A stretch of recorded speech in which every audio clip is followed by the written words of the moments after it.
When we last left our heroes, a lot of stuff happened. Like, seriously, a lot. But big butterfly died, and like a wraith, and all these other undead creatures. The our Shadows. heroes were valiant shadows. Our heroes were very valiant in their efforts, successful even, but had to hightail it on out of there as another gigantic butterfly and other evil creatures lurked and approached and encroached and hunted them down, making it back into the house by the skin of their teeth. They then procure a plan to go back to the town that Lady and Lord Redcard had most recently been to, with the knowledge Wait, that wait, wait, wait. Stop right there. We're actually gonna start there so we can get the role play in okay, detail. All right. well, thank you for informing me before. That was quite rude to interrupt. Whatever. All right. So, it's the morning of the house is fucking full of spirits. I mean, is chock full of spirits. Yep. And what's it called? Sarai, you were really concerned about what was going on and what was all the spirits talking about. And Lady Redcard said that there's a in the town next over.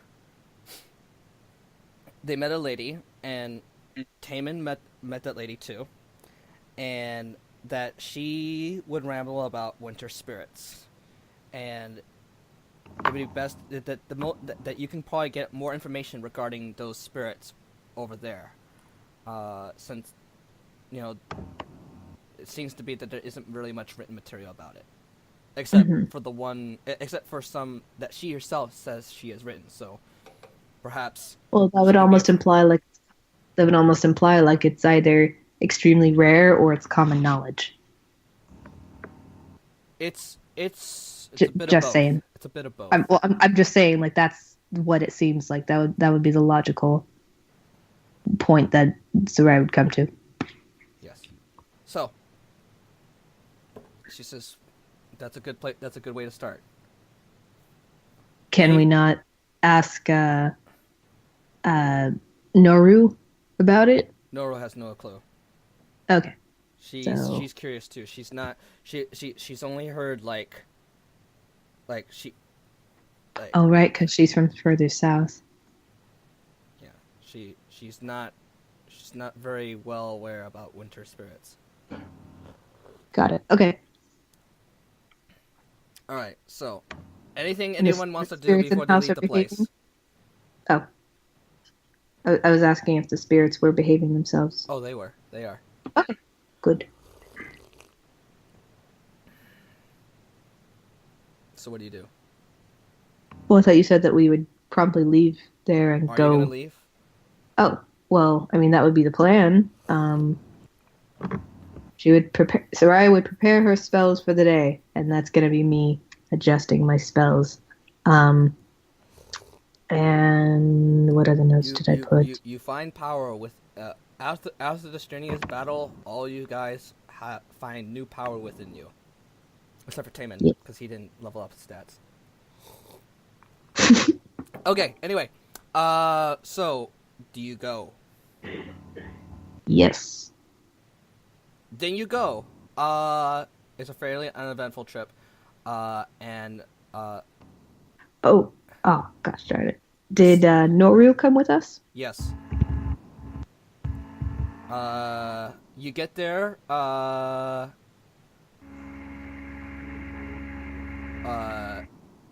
Are you guys in a hurry? Uh, I personally would not want to be out and about in the snow with what has transpired. So, I mean, how long of a trip is it? It's about a day. Okay, so I would want to make sure that we're in the next town before sunset. All right. That would be So cool. you guys book it. Okay. Uh, Everybody uses a ration. So 4 rations. Take that Oh, off. we're What, using our what rations. terrain are we traveling through?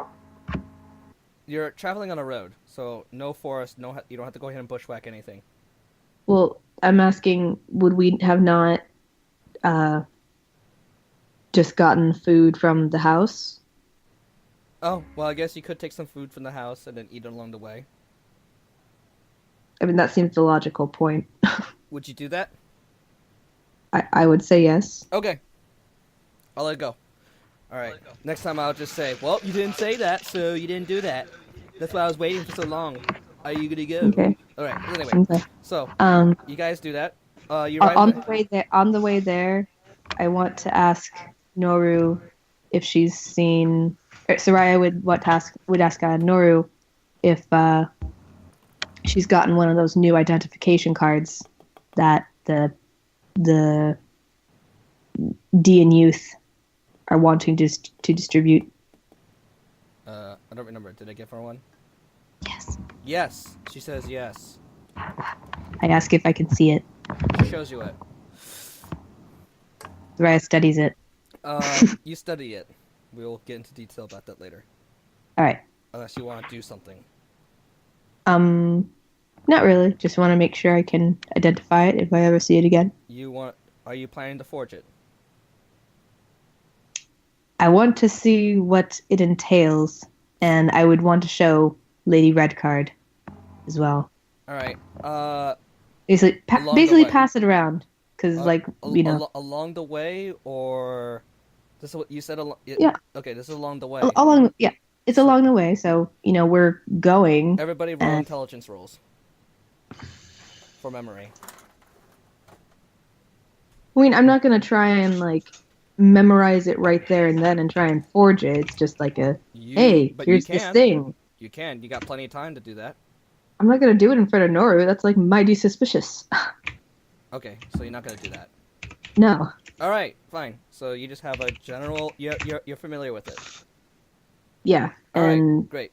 Yeah, like a Moving wink, on. wink, nudge, nudge to Lady Redcard kind of thing. I don't know. No, Lady Redcard's not there. She didn't come with us? No. Oh. I thought, okay, all right. So Taemin's leading the way. Yeah. So he's been. Okay. All right. So you Cool. get there. It's about sunset is gonna happen in like an hour. You're at town. Okay. Cool. What's in the town? It's a very small town. Very very small. Really not much happening. Not a lot of visitors. No kind of there's no like central area. It's just more like it's not even a town. It's more like a Village. it's like even smaller than a village. You said it was a town. Okay. Before. All right, fine. Well, it ends the village. It's a village then. It could be a fort or something. It's not a fort. But- I'll tell you, it's okay. not a fort. Well, no, I mean And you don't a want it wood to be a fort either. Okay. Hamlet. All right, it's a village. All right. Okay. What does it look like? What's there? Is it just houses? Is there a farm? Is there an inn, a pub, a bar, a store? There is. Yeah, your bar. Let me see. Hey, if everybody wants to know if there is a tavern. So I would want to know if there's an inn. There's a trading post. No inn. No inn? Where did Lady Redcard... Oh, yeah, I asked Taemin, where did you guys stay when you came here? You stayed at the old lady's place. That's what. Hi. Is there a tavern in town? Taemin. Yeah. You stayed at you stayed at the old lady's place. Okay. Okay. All right. I asked him to guide us to the lady's place. I would rather not be out in the snow due to cold and due to baddies. Okay. Hi. Hi. What? Hello. Katie. Oh, Katie. Hello. You I told her that we were doing D&D and she could hop in for a listen if she wanted. Okay, alright, well, she can roleplay for a little bit, but not by much. Right. But yeah, so... So Katie, down low. Yeah, here's the down low. We're going to an old lady's place that may or may not She know left. something. What? She's not on it anymore. Alright, I'm just trying to remember the lady's name. Because I remember I had the name, but I never wrote it down. I don't remember. Goodness. Was it lady? Hello. Actually, I'll probably Hello. stick that. Hi. Yeah. So yeah, you stay at the old lady's place. There are some places. Basically, instead of having an inn, because they don't have that much trading, but they do have a trading post at the at the minimum. And what was it? People basically invite other people to stay. Got it. You know, for pay and stuff. Okay. And maybe some goods and things. So, yeah. The name of the lady is Yuki. That's what I got so far. Her name is going to be Yuki. Okay. Old lady Yuki. Got it. Yeah. I might change the name later. Working title. Working name. Alright. So, yeah, you stayed at Yuki's place. All right. Taemin? Yeah. You're kind of in charge here. Am I? Yes. Yep. We were following you down the path. We are following you to the lady's house. Well, The ladies know so- you, so you so, would. yeah, you know the so- lady. You're at the town. Everybody's looking at you, Taemin. You're saying, now what? You know, it's like, oh, there's the trading post. Now, like, now what? Where do we stay? I lead them to the old lady. So, you lead them, down, the a path. graveyard. It's actually, it's, A dark alleyway. I'm sorry. I'm already a little tired out. it's actually a bit off. You did pass the graveyard. Oh. You did pass the graveyard. Oh. And, what's it called? And near the graveyard, there was there's a small pond. It's frozen. It's not really much going on there. And then there's her house. It's not even really a house. It's more like a shack. So it's through the graveyard. Yeah. Homie. All right. So we're at the door, is my guess. Yeah, you're at the door now. I look at Taemin.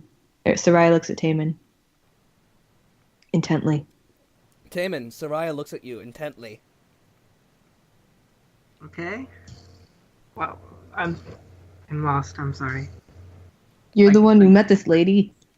I would I- assume that you're the one to introduce us. Presumably, but like, okay, I the player do not remember this at all. Because it never happened. Because you never did it. Just You never- go off logic. Okay. Just go- Let me explain this. You don't remember because you never fucking did it. Because I did it for you. Okay. So, if you want to recall anything, ask me.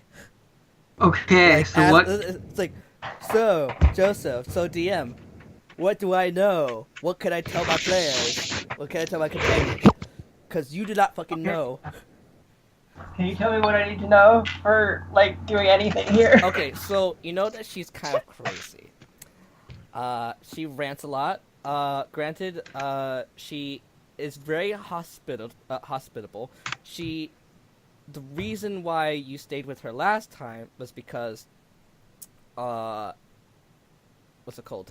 When you guys came down here, when you and the Red Cards came down there, you guys went down there because you were looking for just, another place to stay, and maybe somebody who would be willing, someone who could be hired to be a guard. The people in town said that there's after a few talks at the trading post, people in the town basically said, "Yeah, we know somebody. We know somebody who is a powerful sorcerer. We also would like to see her not be here anymore. She's at the edge of town and at the past the graveyard. Edge of the village, past the graveyard. She's sort of crazy, but she'll be nice most of the time, and she rants a lot about winter spirits. We generally just kind of stay out of her way, but she'll take care of you if you want to stay at her place. She actually is. Despite the fact that her place is small, she also gives the best deal for staying."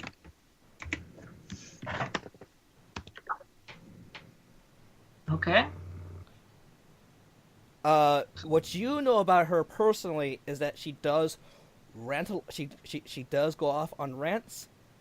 And she's incredibly smart, just not very wise. And she's probably the few older people that you've seen. Probably the only old person you've seen so far. Okay. Indeed.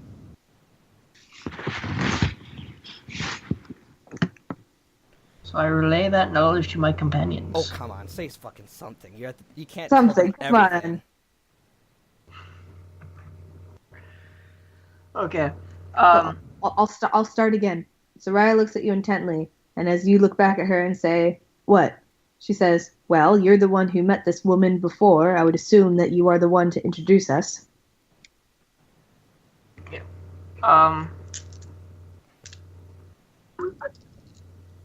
I nod.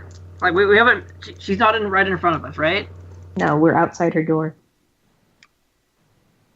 I nod. You know a little bit of DN, by the way, so you can speak basic phrases. Okay. You know enough DN. I tell them that she's a bit odd and rants a lot, but she was knowledgeable and helpful. And just let them know that ahead of time. And then I go and knock on the door. You hear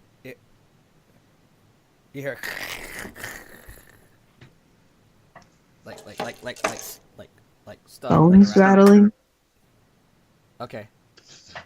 You don't hear much. It's like just that. Okay. What do you do? Soraya looks at Taman again. I don't know. I knock again. Like, give me a knock. What? Masha! LOL. What? Who's there? Will she recognize my name? I don't know. Maybe. Maybe. Do I have any way to answer that question in a way that? Yeah, you. Yes, I would you can. assume. You can say. Yes. You can say Cayman deaths. Well, like, do I, in a way that she would respond to, in a way that wouldn't involve. I'm more than certain you'd be able to say, "Hello, it's my name is Taman. I was here before, or we met." You can say that. You can say that. Yeah. Okay. Do you say that? Yeah. Say it. Say that. Okay. Oh my gosh, Martin. I'm sorry. The red cards. You hear red cards. You understand that. Come back. Come crawling back to me, I see. Opens the door. You see this really, really, like, old lady. Old raisin. Old raisin lady. The kind of picture I have in my head is kind of like the witch in, like, Snow White. Oh God. Yes, but instead of like the blackness, it's like, think of like a kimono ish look, and it's like kind of white, blue, and it's kind of faded and not. It's like that is what she has worn for who knows how long, and she's been washing the same clothes for who knows how long. Got it.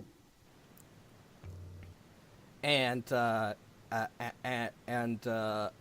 hope when that she Moo opens is the door, there's a huge burst of peppermint. You're right. It Not doesn't even, mind this. well, not even peppermint, just mint leaves, like, yeah, but a smell of mint leaves and rot. Mint and rot. Yeah. She looks. All right. So she looks at you, and she's like staring all of you down. And she looks at you, Taman, and she like looks at you, and then she gets really calm. And says, "Oh, it's you again. It's you. I remember you." And she licks her lips. I need. What kind of candy did you bring me? And she smacks her lips too. Does Tima need an adult? So she says, who the fuck are your friends?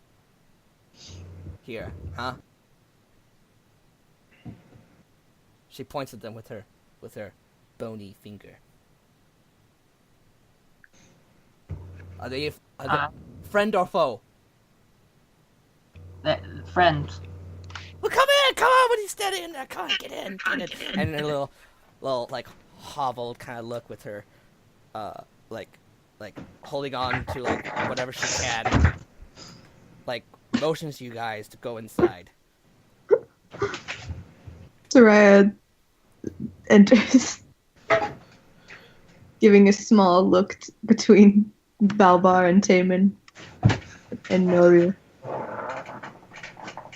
All right, so now you're inside the lady's house. What does it look like?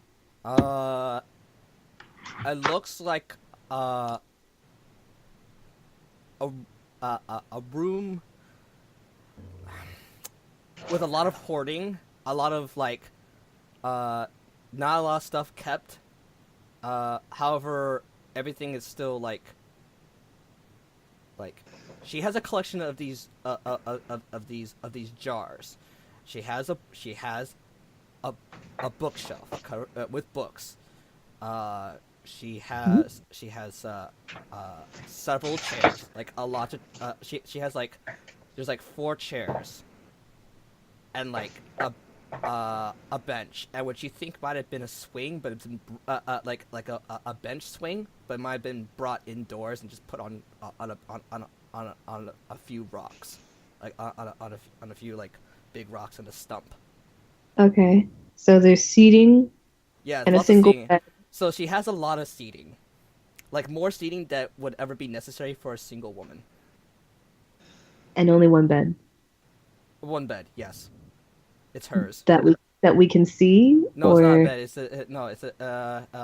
It's not a bed. It's a tatami, because they don't really have beds.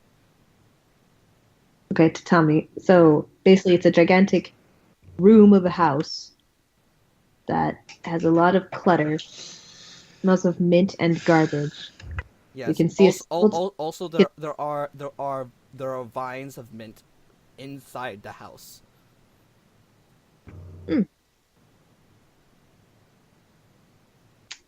All right. Yeah, just like kind of just let out wild, from pots and from like the few windows she does have, and like the ones she has indoors. Got it. And when you step in, you hear a crunching sound, and you realize that's like the mat, the tatami, of the floor, and it's a little moist. It's also quite humid in there, hot and humid. Well, it's probably nice considering that it's winter outside. Yes, yes. Like a greenhouse, I imagine. Yes. Anyway, moving past that. You're still with us, right, Martin? Yep. Okay. Where does the woman go as she hobbles inside? To a chair. There's also a hearth. A fire. A Okay. fire. She goes to the end of the room near the fire. Okay. And does what? And just like, she's like pouring water into it. And like, I wasn't preparing for tea for visitors, so I gotta make extra. Got it. Like mint tea. Soraya mint, gives a warm mint- Soraya gives a warm smile and says, "Yes, I do." mint and green tea it is. Yes. So And I she- say, so, so, and so, I say so, thank you for the hospitality. so she gets a jar, and again, like she just grabs a handful of tea of dried mint leaves and just chucks it in. I'm just going off my own taste. I friggin' love mint tea, and I also love green tea, so I don't think Soraya would complain enough. Anyway, So Well- what brings friends here? What? Again- She looks at Tame. Wait. Taman. Boy, you didn't tell me who these are. Why? What are they to you? What? How? You didn't even introduce them. I don't even know their names. Okay. And then she hobbles towards you. I Roll intelligence. roll intelligence. Yes. oh my gosh, I'm like totally imagining him accidentally saying "my lovers." I mean, that would be hilarious. It'd probably be what would happen if I got a nat 1, but I actually got a nat 20. You know that she's gonna come up to you, and and you're thinking that she is debating on punishing you. For not introducing them. Yes, that she's hobbling towards you. I You can totally read that on her. Like she's gonna come in there and like give you a thing or two. What for? What for? I quickly introduce them as So hold on. What is her feelings on the red card? What has she expressed about that? She likes their money. Oh, Gold digger. She also she's gonna love me. She also likes the fact that Lady Redcard is a wizard, so the word's out that she does wizardry. So you know that she does wizardry. You know she likes Lady Redcard because she does wizardry. And she knows that Lady Redcard isn't from D. So basically she knows that, you know, what's it called? Like she doesn't really give a fuck about, you know, the law. okay. And she likes them because they have money. They have they have what's it called? They have power, and they have lots of a lot of information, a lot of magic spells. The only reason why she did not go with you guys was because she demanded that she can have her shack taken to the house. What the fuck? Because she didn't feel comfortable about leaving her place. She's a hoarder. Because she's like, I don't want to fucking leave my stuff. I mean, I love this bench. And where am I going to get my tea leaves? You know, where am I going to get my vines? Where am I going to get my I want this bench. Can you take this bench? And yes, I do want the rocks with it. They're special It's my rocks. favorite rock. Okay? There's no other rock that shapes it. The bench has formed with the rock. You can't take that away. Without the rock, the bench would be lopsided. even the bench is actually lopsided already. All right. So, with that knowledge, do I think that introducing them as traveling companions and fellow servants of the red cards would go over well? Roll intelligence.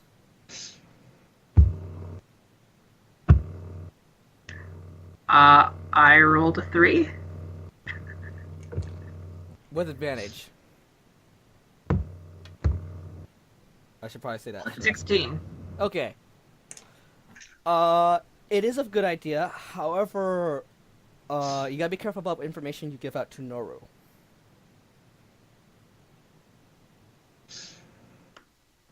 Now, it's better that she spills it rather than you just say it outright to Noru.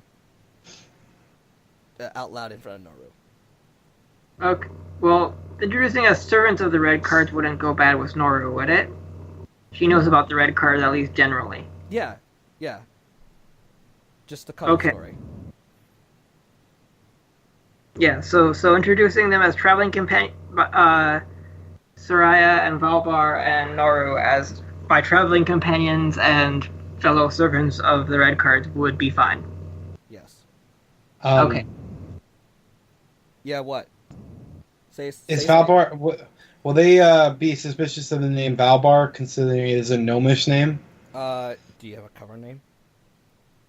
I don't think I do.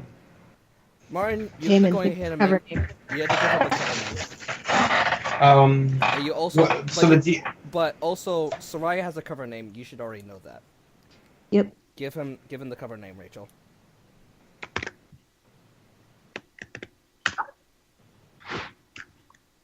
Now you gotta make one up for Tim. Shinko Nashui? Natsuhi. Okay, Natsui. so Taman, shoot for it. What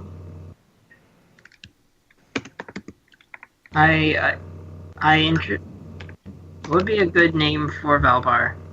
I don't know, fucking make one up. For the moment, so Valbar, right? You think of one with your name, or he's gonna make one up. I'm trying to think of a Japanese name. Okay, Well, both of you have 30 seconds. Here's how it's gonna go. Okay. Martin's gonna go ahead and tell Soraya's name. He's gonna tell Noru's name, and then you have a choice. You can either interject Taman and just say your name for him, or Taman's gonna make one up for you. Give me like 10 seconds. I'm trying to find a clan name. I'm giving you a literal 10 seconds and then Martin, you're just gonna have to go ahead and do it on the fly. I don't care if it's I don't care if it's a Japanese word for beanhead or whatnot. I don't care. Okay. I think you can call him the idiot. I don't care. Matsuo Karato or Karito. What? Matsu Karito. It's actually the literal meaning of my character's name. Matsuo. Can you Matsuo? Okay. Yeah, Matsuro Kaito. Matsuo Kaito. Okay. All right. Okay, go. I say this is Shinko Natsuhi. Give a polite back.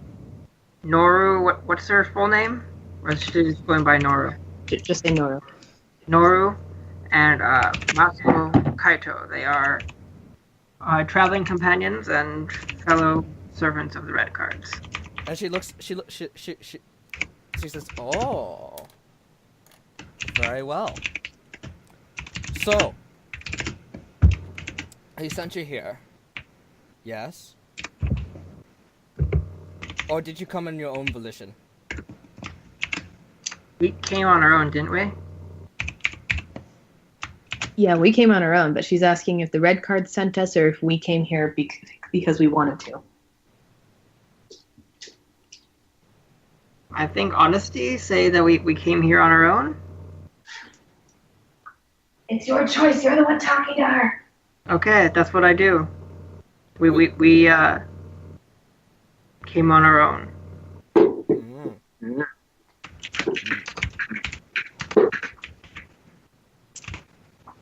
passing by just for the night? There will be a toll. Or did you bring food? Frogs, Did we perhaps? bring- Just bring me frogs.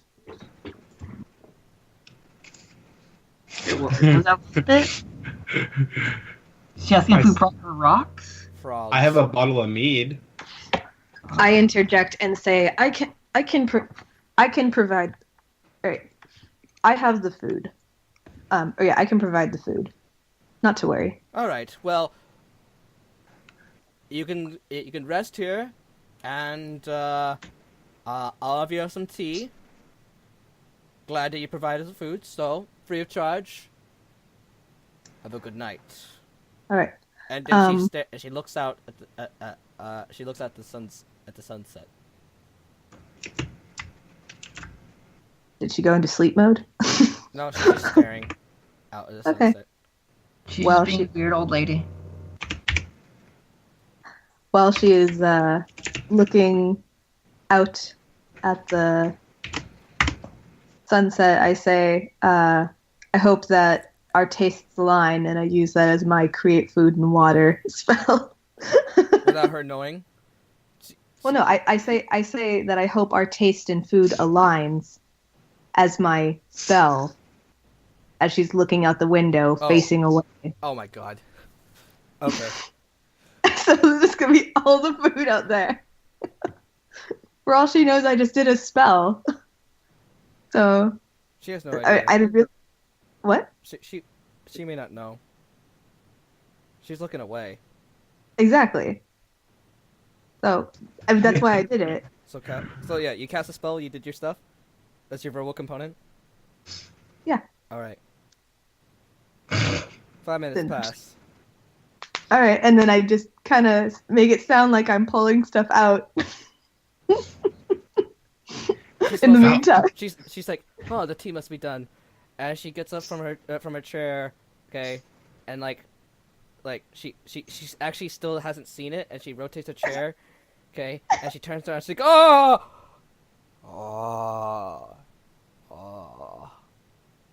red card. That's the red card buddy talking. And what kind of food did you make?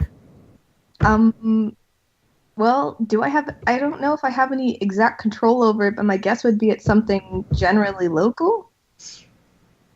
Rice. So I mean, there'd be rice, there'd be meat, there'd be fruit, there'd be, whatever you would normally find is my guess.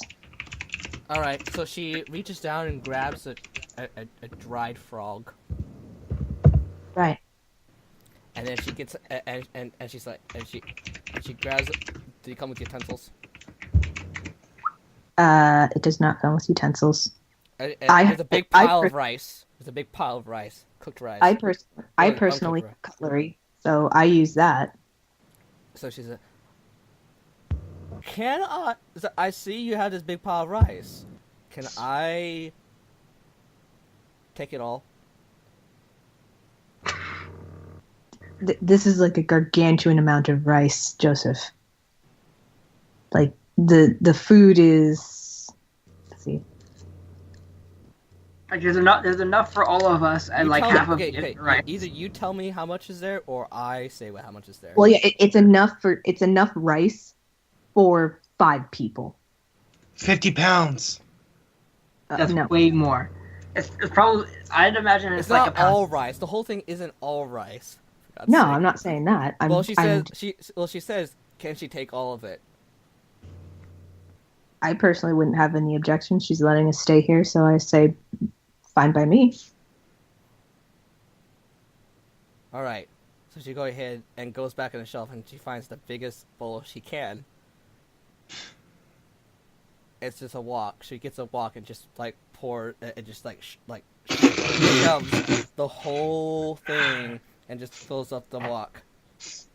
And she's like by hand putting it inside the wok, and then she's like picking it up with all her might and like bring it up to her like counter, and it's shaking with rice spilling on the ground. And she puts it over there. And says, I help. that's good. I help pick up the plate and take it over to the wok. No, she's carrying the wok. That's what she's using Oh, okay. because it's bigger and wider. Okay. Oh, thank you. Oh, you're so nice. Lady Rickard is so lucky to have a servant like you.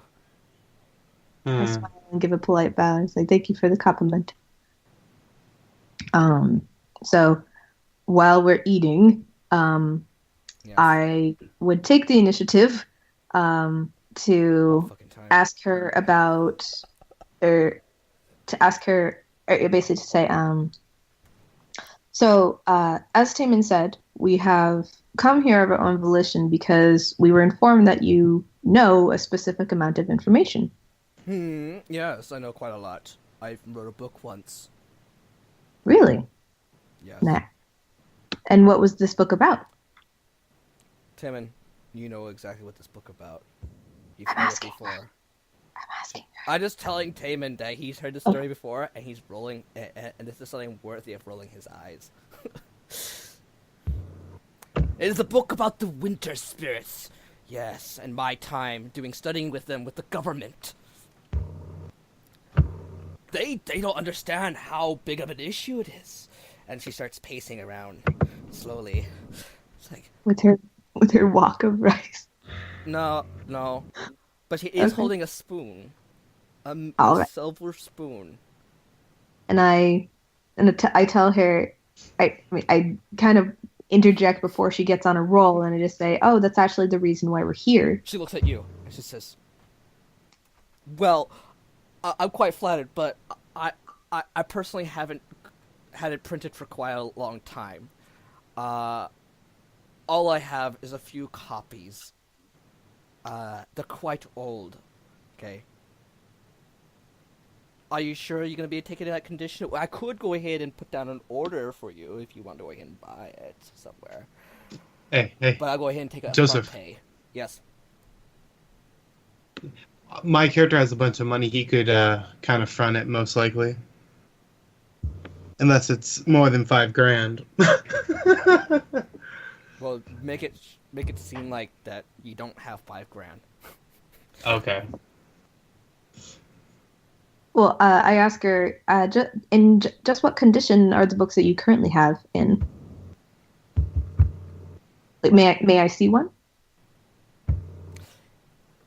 Yes. So she goes to the other room, okay, and then she pulls up a piece of the floor, and then she working on some locks, and then pulls up a hatch, pulls out a small book. It's very dusty. And then she hands it. She hands it. She says, "You can take a look, but you can't leave with it unless you pay." Of course. And I, as carefully as I possibly can, wipe the dust away.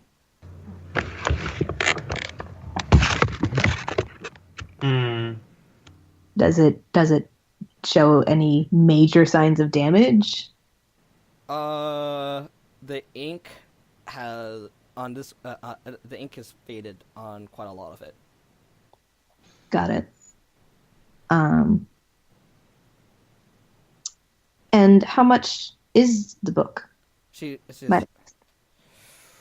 "Ooh, well, for a copy signed by me, 50 silver." Actually, wait a second. No, gold. 1 gold. That's what I meant to say. Understood. And if we were to procure a new copy, what would that price be? 5 gold. 5 gold. Hmm. But if it's signed by me, I'll make you a deal. It's 8 gold.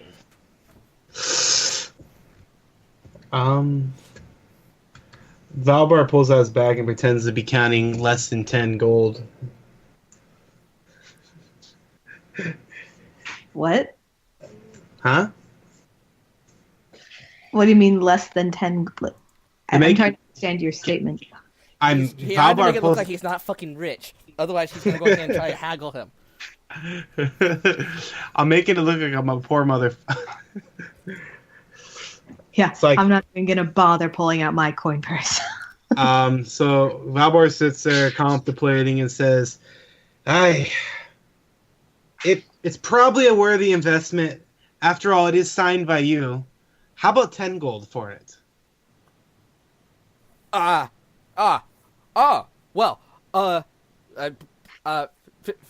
15 gold, and I'll go ahead. I'll sign this one, and I'll give you a pamphlet to go ahead and get your new one. Wait, no, I'm trying to figure this out because she said 1 gold for this old copy that's signed by her. She's trying to go ahead and rip you guys off. And I ask her, did you not just say 8 gold? For Well, the I'm signed, just giving you a the great signed deal. copy? I'm just giving you a great deal. See, he gets a copy from me, from Wa, that will be signed, and then he will go and get an order, and then I'll give him a piece of paper that will give him an order. I'll sign an order for him to go ahead and get himself a new copy. So he gets 2 books, but one of them signed by me, since I can't go and sign the new copy because it has to be printed. Okay. Valbar looks in his bag and says, So that's 1. I'm just saying, like, her math would be off in that case because she said 1 and then 5. So it would be 6, not 10. Yes, that is correct. she's Got it. haggling. She's trying to rip us off. Okay. Anyway, so Valbar opens his coin purse again and sits there with a frown on his face and pulls out one more and says, I only have 11. Deal. She grabs it, okay, from your hands, and she says, no takebacks, and she writes down the order as fast as she can. Gives you a piece of paper. You can't change your mind. Your money's mine. I mean, the red card. I mean, it's a good deal. Good deal. Valbar acts very excited because he finally got what he wanted. A signed copy. Of this obscure book written by a crazy old lady in a graveyard. Oh, I'm not broke. Neither am I. But anyway. Right? Oh yeah, just, Yeah, you didn't have to buy it. record. How much money do you have? 4,989 now. Gold? Yes. That's correct, Rachel. That is correct. Dear Lord. All right. Hopefully. Soraya just, at this point, kind of, she just keeps eating. And I remind the woman about the current copy in my hand. I gently provide it to her, and it's like, if you may please sign this one, as you said. Yes, she signs it. Okay. She signs it. She pricks her finger, and then she go ahead and then writes her initial. Or no, actually, I'm sorry. No, she pricks her finger, gets a stamp, puts her finger on the stamp, stamps the book. Is that the way you're supposed to do a signature? Indeed. I just do it the old-fashioned way.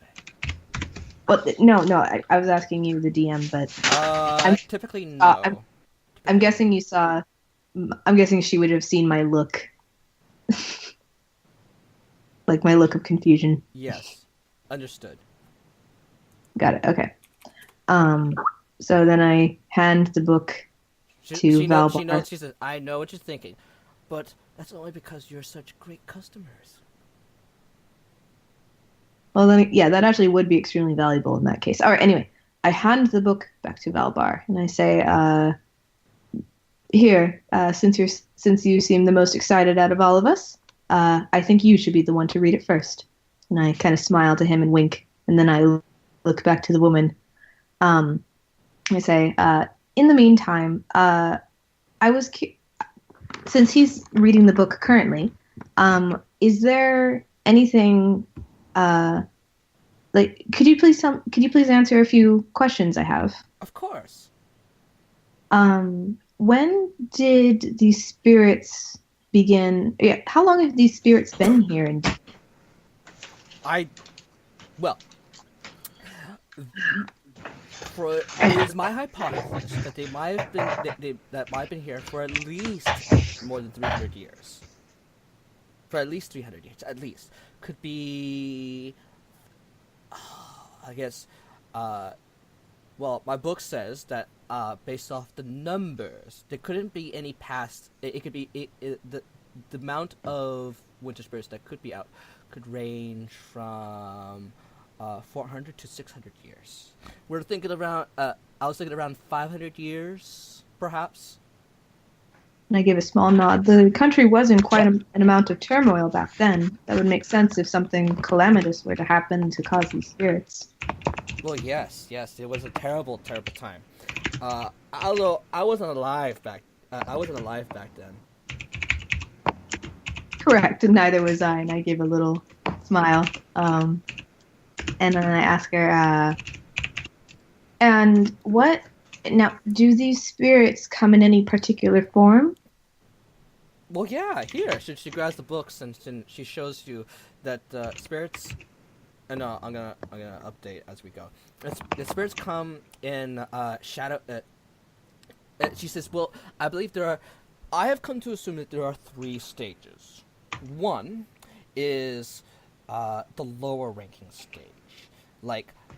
Very hostile spirits. They're very ugly, very dangerous. Mostly like shadows, wraiths.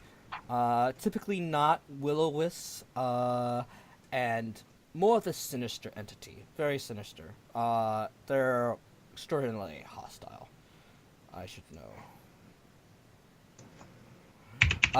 Then the other ones are typically the more middle-ranking spirits. So they're sort of, they look like they're much like will-o-wisps in essence, but you can see their form if you're either familiar with them or not. But they're usually kind of a monotone kind of look, kind of not as bright as the natural spirits that roam, but faded like a dull will-o-wisp. And those are more dangerous than the wraiths and the shadow. Yes and no. It really depends. Sometimes they were out to kill me, and sometimes they didn't want to kill me, but they were very inclined to do so. And also, and some of them just didn't want to go ahead and kill me at all, but they were taken away by the lower spirits and then grabbed into wherever they came from. The spirit, yes, they were just spirited away by other spirits. And the third? The third are the high level spirits. Usually, they come as beautiful and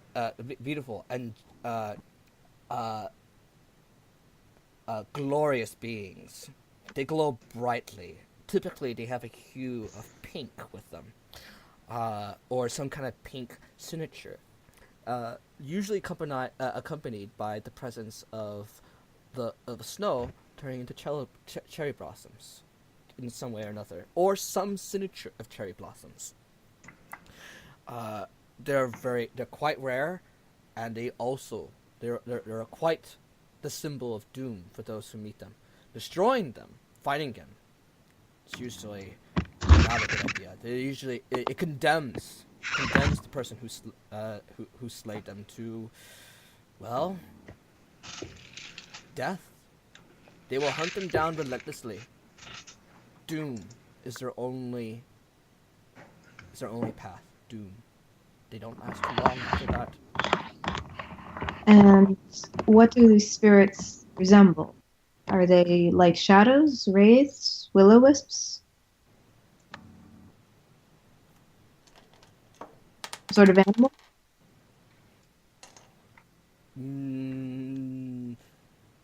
Well, typically they come as giant moths. Typically, but they also come in various forms. Giant, like Some of them even come much like the normal spirit, like the middle ranking spirits. You actually see their form. Some of them are ghostly.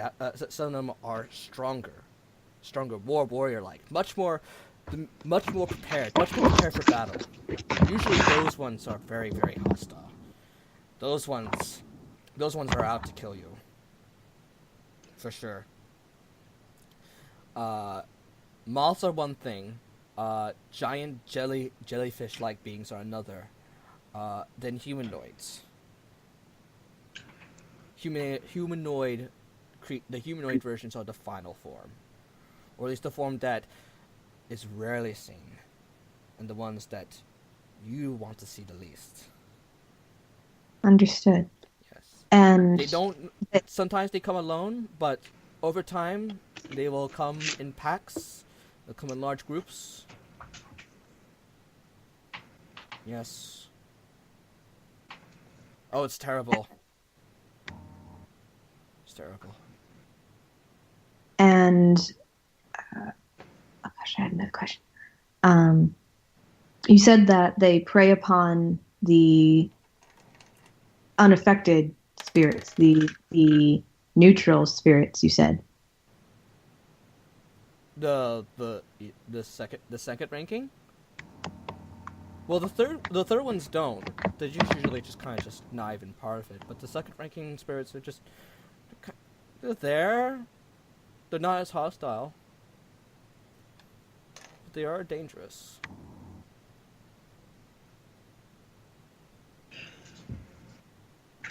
And I am curious, how do you know that destroying one of these third levels condemns the killer to death? She looks at you. Because I did it once. I did it. I did it because I had to. I did it under the orders of the Empress. See what would happen. Oh boy. And so did a few others. Those people didn't survive. I did. We encountered them. We wrote our stories. That book contains a lot of my drawings and illustrations of these warriors. Fighting them is not a good idea. I fought one. They were quite mighty and they were quite fearsome.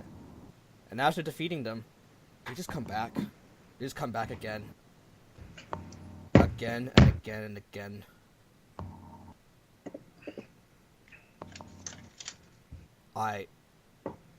That's how I know. I've been struck by the curse of slaying many spirits.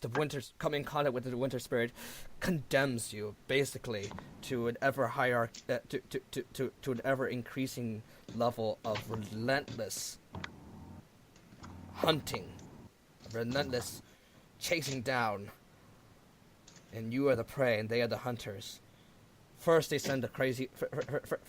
First is the ravenous wild animals, and then they mess with your trust, your feelings towards spirits in general. Meeting strangers and foreigners who turn out to be just more dangerous, more clever than the wild animals they sent before you. And then when that doesn't work, they set. You encounter the most dangerous ones. The ones who are smarter, faster, and they know the world and the terrain better than anyone else. It's like it's their fucking job to kill you.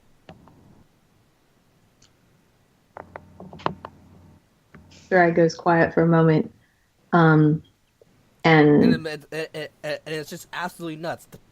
Just Empresses, keep going. Just kill them. See what happens. Oh, see what happens. The Prince's pardon was very curious about the project. He wanted to know more, but he didn't want to risk himself in the situation.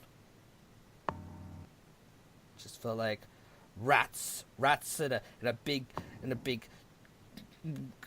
meat grinder. And I ask her, how long ago Being was that? killed by one of these spirits isn't just being killed by another warrior. When you're killed by these spirits, you're gone. You're fucking gone. So, my friends, gone. And it's even worse. Sometimes you see them, they come back, they're just like the ones before. They come back and they want to kill you.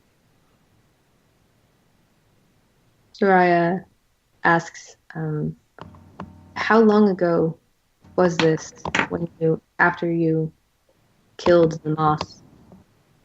Moth? Oh, well. This moth, this third level spirit. Well, that was about 80 years ago. And the princess did not offer you any sort of protection? Oh yeah, she did. She did. Yes, we're in the we're an off-site military facility. I don't know what's happened to it now, but we were definitely cut off from the rest of society, and we had several defensive barriers. About 2 walls, made of stone, and a second wall, an inner wall made of steel, stone and steel. Well, of course, that doesn't stop ghosts. Of course. We had many warriors for us, but really it just kind of came down to letting us be out in the open, be bait, and then draw 'em in. I ran for too long. I ran for too long. I ask her, is there And she pours it, and she says, I ran for too long. I ask her, is there any relief in the non-winter season? Oh, well, yeah. Once winter passes, it's all fine. Nothing happens. It's all dandy. It's as if every winter was going to be our last. Soraya nods and asks her, and in all this time, these 80 years, you haven't found a way to break the curse? Actually, we did. We did find a way. Granted, we have worked on a removal curse spell. It worked. It worked great. It works, and in fact, it's not even that hard of a spell. The problem is that working on casting such a spell anchors the winter spirits. What they would try to do is that once you go ahead and cast the spell, they will try to they will actually come back to try to recurse you. Seeing them come in contact with the winter spirit curses you with them. To be around a person who can come in contact with the winter spirit and interact with them forces them to be revealed.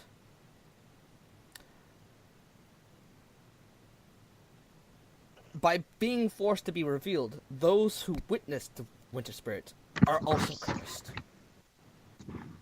It's very difficult. It's very difficult to get rid of them. You have to go in and cast a spell on everyone all at the same time, or make sure that everybody who's in the area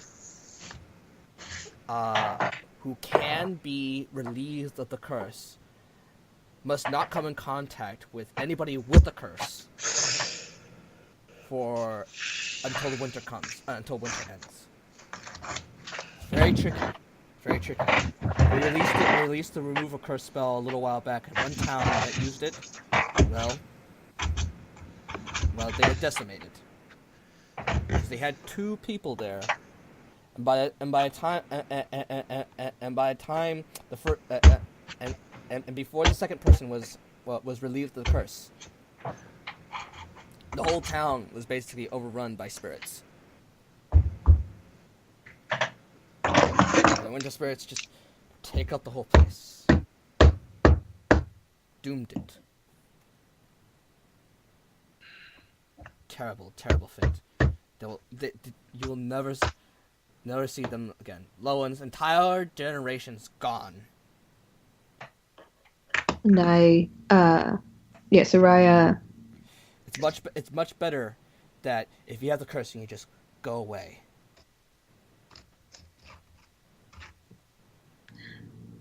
That's why this town doesn't like me very much. I don't like. That's one reason. They say I'm crazy. They have no idea.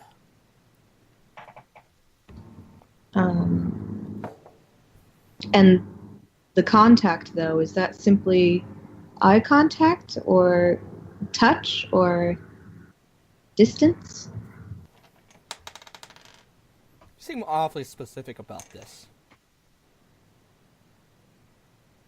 Well, I'm just fascinated by this. You said you experienced it yourself. Is one of you cursed?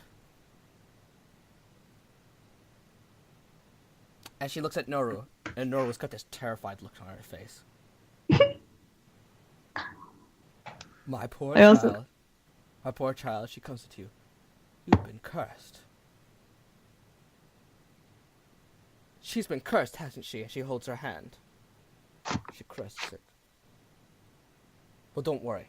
Don't worry. I can remove the curse from you.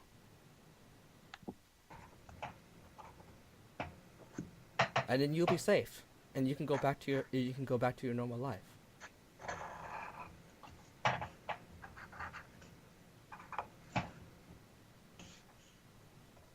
Quick. Dun dun dun. We don't have to do it now, but you can't leave until I can remove that curse from you.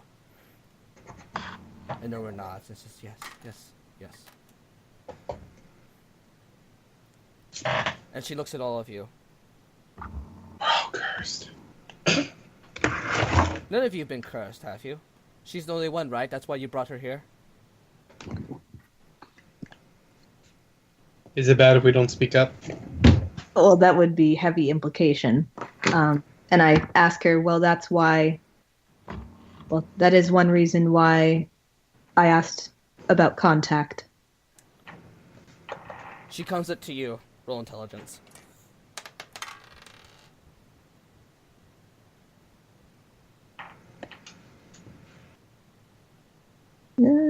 Dice. Intelligence.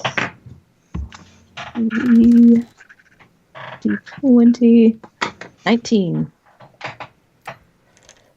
She's coming to you. She's very angry at you. And she's going to go ahead and give you 1-2. 1-4. She's gonna punch me? She's going to give you a 1-4. A what for? A what for? She comes up to you and she has a spoon in her hand. She looks at you and says, "You have the curse, don't you?" And she whacks you whacks you in the face with her spoon. Soraya wouldn't really try to dodge it. Okay, so you just gonna take the spoon hit? Yeah. Okay. Roll wisdom. Wisdom.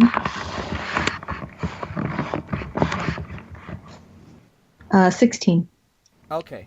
So, you feel this extraordinary pain streaming through your face. And, it seems to go ahead and tighten all your muscles. It is as if you got this big shiver. It's got this big shiver from your face down to the rest of your body, and like you know when you shiver and you got chills and your back hurts because you're shivering too much, or you hurt so much because you're shivering. Yeah. Okay, that's what you feel. Okay. And you take 9 damage. Jeez. Okay. Old lady can hit it, man. Soraya still wouldn't have moved or Oh, tried yeah. not. Oh yeah. You also have to roll Constitution. Actually, I'm sorry. Actually, I'm sorry. You. Yeah. You go. You go prone.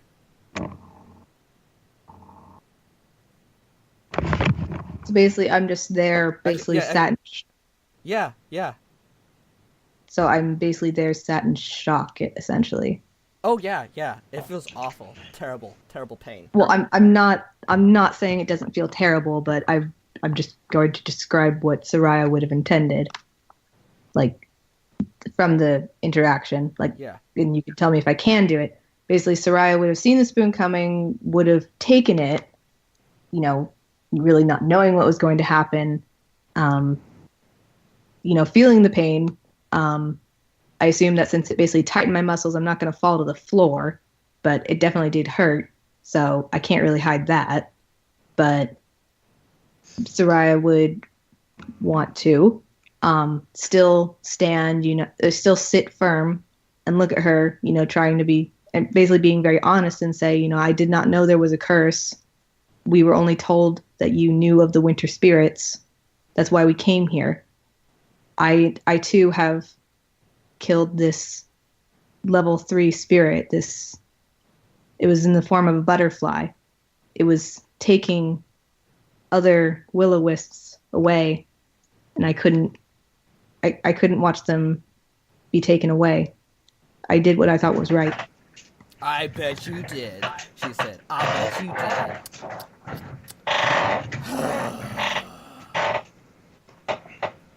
Fine. I can't remove the curse from you right now. But Noru has to stay with me. See, like, I know the rest of you are servants. Noru, she's not a servant, is she? No, she's not. So you still have your obligations to go when you're done. Noru doesn't have any particular obligations. I can see you're a wandering bard. You have to spend some time with me. Luckily, you won't be able to go ahead and enjoy your. You might be late for your festival, but you know that you can't stay with these people, Noru. Stay with me. I'll teach you. I'll remove the curse, and well, I'll do it for free. For the red cards. As for you, all of you have to go back. If I remove the curse from one of you, that just undo that you three. The fact that you're near each other would just undo the work I've already done. Be wasting my magic on you. You're gonna have to ask Lady Redcard to remove the curse from you. Maybe she get some help. Maybe she get some help and get on removing the curse from you. If she can't remove the curse from all of you, you're all doomed. Doom. I give a nod and I ask her, is there a way you can transcribe the spell in case it is specific? I'll see what I can do. I still don't see why she's mad at me. I didn't know about the curse. And yet she's sympathizing with Noru. I'm sorry, I'm just not understanding that logic, but carry on, I guess. I think it's just because she's crazy. You're just more beautiful than her. Roll wisdom. Everybody roll wisdom.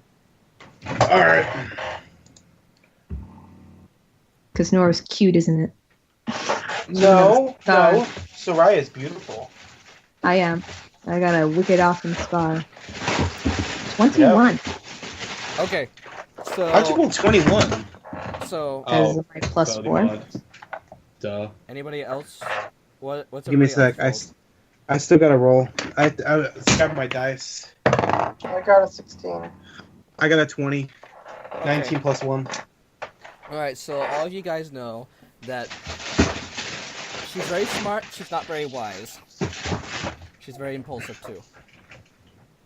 However, that sometimes she does pick up on things. She's very good at recognizing patterns and picking up things. So, in other words, your kind of behavior she's seen before, mostly out of memory, not because she's very wise. To be for the record, for you, because you rolled really high, Soraya, her wisdom is like 9. It's below, her wisdom's below average. Okay, but I guess I'm still trying to understand what you just said. So basically, because someone came to her hut in a similar fashion that I did, very curious, and then basically, yeah, I guess, yeah. I mean, that was the only logic I was trying to understand, because it's like she's sympathizing with Nora. Okay. Let's go ahead and talk about meta. Yeah. I need to go ahead and get Noru away from the fucking group. No, I totally get that. Okay, so if that's the only reason, then we can just say she's a crazy old lady and leave it at that, I guess. Okay. So anyway. So. She says, okay. Well, now that we've gotten that out of the way, you all have to go ahead and stay here for the night. Tomorrow morning, you have to leave right away. I'll go ahead and work on removing the curse then. First thing in the morning. You guys have to go. I'm sorry. Understood. Well, did she say that she? Well, you can come back next. But you can come back in the spring. We can go ahead and remove the curse completely by then. If Lady Redcard hasn't worked it out herself. Well, is she basically saying she's not going to transcribe the remove curse spell?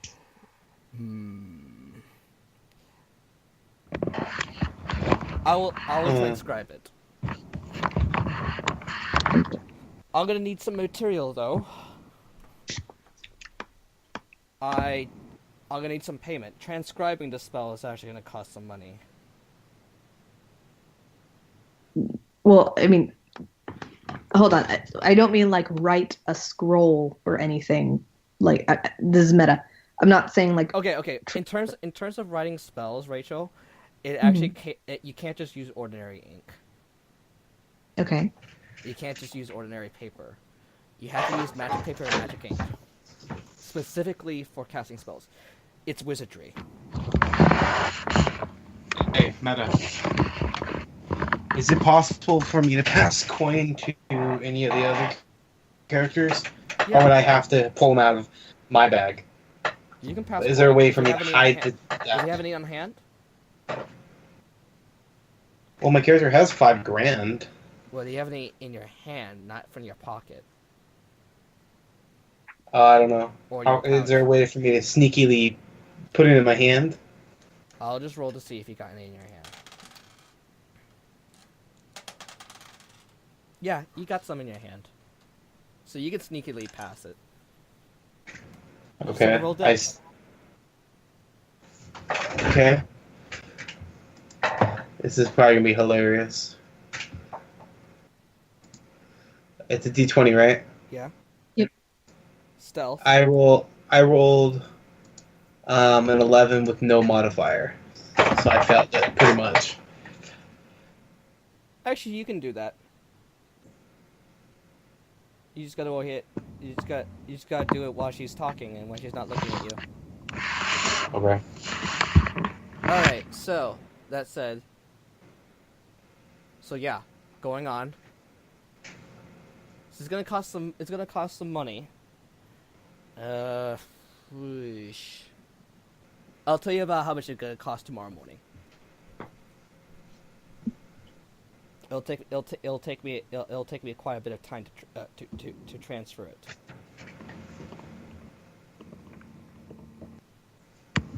And yes, basically Rachel, she's writing a scroll. Got it. But you can get that scroll. You can get that scroll. Well, actually, I haven't checked the wizard stuff, but basically, in terms of wizard stuff, it's a lot more complicated. It's not just writing paper. Here, I can read it for you. So anyway, going on. She says yes, Okay. but she says it's gonna cost some money. Do you agree to pay her? it's going to cost us some very particular resources. She's going to get the resources again. And not only that, she says, you know, as she looks at you, and we're talking some black market shit here, okay? I ask her a general amount.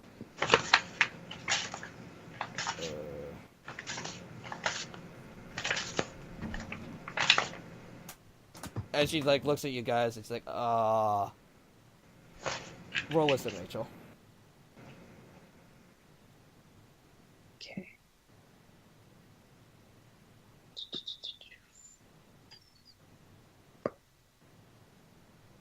$18 plus 4 is 22. You know that she's gonna overcharge you. Let me check. I have to go. Jesus. Let me go ahead and check. I have to go. Give me more to read up, okay? Or what's it called? We gotta check up D&D player's manual, probably wizard. Here, do you have the player's manual? PDF. I can tell you the page because I have the physical book. Tell me. It's 112 is where wizard starts. Like, basically, the only thing I'm trying to figure out by her transcribing it is... Yeah, what I'm trying to figure out is... yeah, it's... Okay, so, hold on. Oh, okay. It's gonna cost a lot of money. How... We're talking around, like, 500 gold. That's... her saying it, or yeah, she says we're talking about around 400, 500 gold. I have to go ahead and actually work on it to give you an accurate amount of how much resource it's gonna use. Hey. Let me see. The spell. You have the remove curse spell, right, Rachel? It's level 3. Yeah. Yes. Okay. To explain you the math, this is meta. For each. So copying a spell into a spellbook involves reproducing a basic form of the spell, deciphering a unique system notation, blah blah blah, to try and inscribe it into your spellbook using your own notation. For each level of the spell, the process takes 2 hours and costs 50 gold pieces. Mm-hmm. Okay. So 50 gold pieces, okay. Level 3, okay, 150 gold, okay. But remember, this is black market stuff. Getting this kind of material to do wizardry is illegal, so it's going to go ahead and up the cost. Okay, at least double. Okay, so 300. Okay? Maybe 300 or 400. Okay. Since she's also a little bit greedy, she might do it for 500. Yeah. Well, again, the only thing I'm personally trying to discern is her remove curse spell different than my remove curse spell? Or would Soraya know that a remove curse spell is a remove curse spell? You don't know that. Okay. You don't know that because you haven't seen it. Okay. Okay. Well, I ask her. So I kind of try to get off the subject of money, but like I ask her, for all this money and we only have one scroll. She's going to talk 500 gold. I don't think you guys have that money.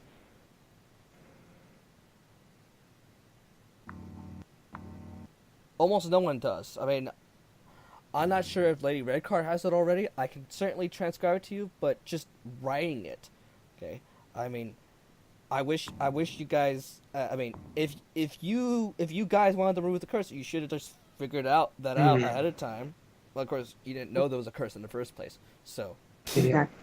Hey, Meta. What? Will she get pissed off if I furnish 500 gold right now?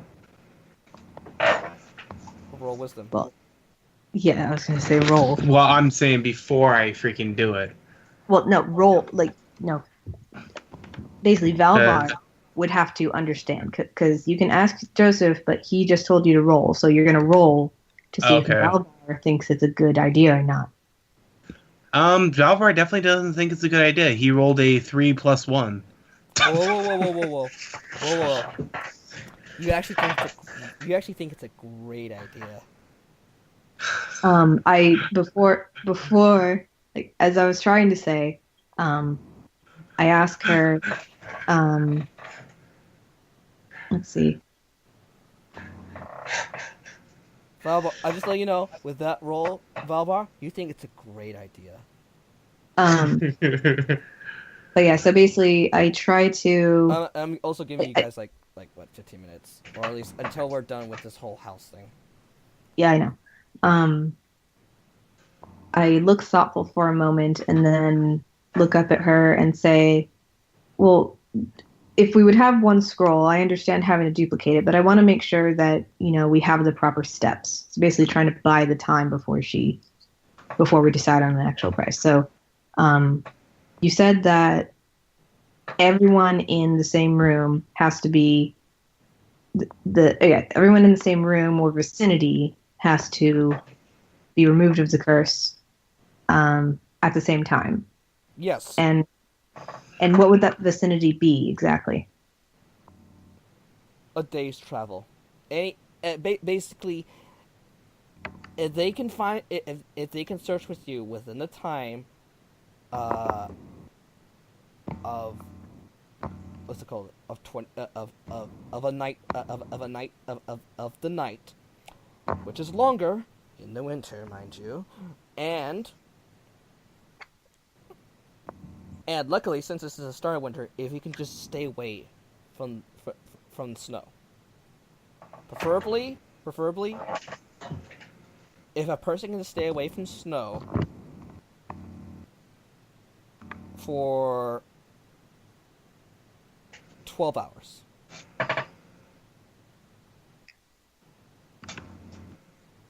And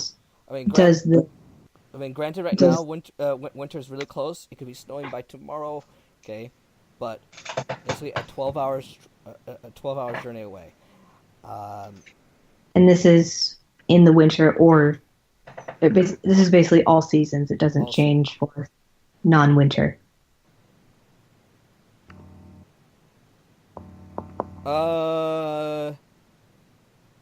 Non-winter, it doesn't matter. Vicinity, it doesn't matter. It's safe. Got it. Safe in non-winter.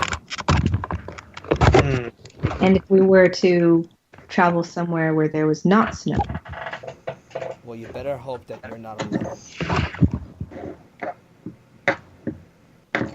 Why is that? Oh, I'm sorry. No, I'm sorry. I said if there's not snow, you're pretty much you're pretty much safe. But granted, as soon as it starts snowing, no good.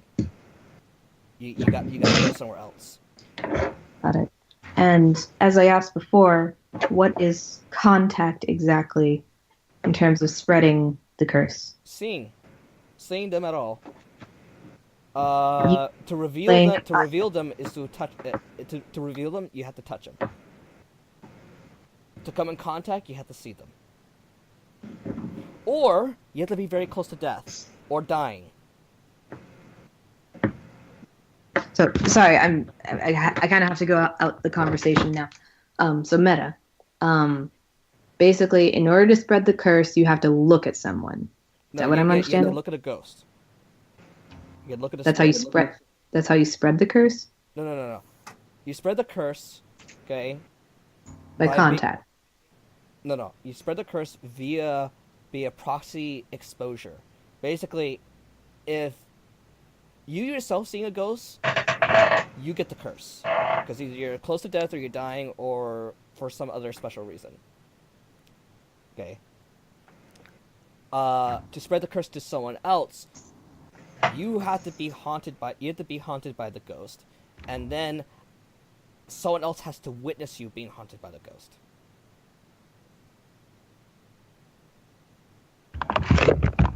Then they have the curse.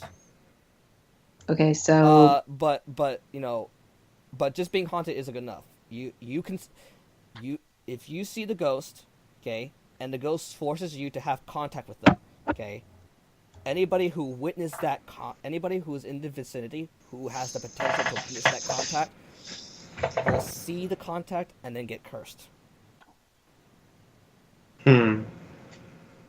So, essentially, the four of us are cursed because we saw because they saw me battling and basically climbing all over that moth thing. Yes, because you forced contact with it.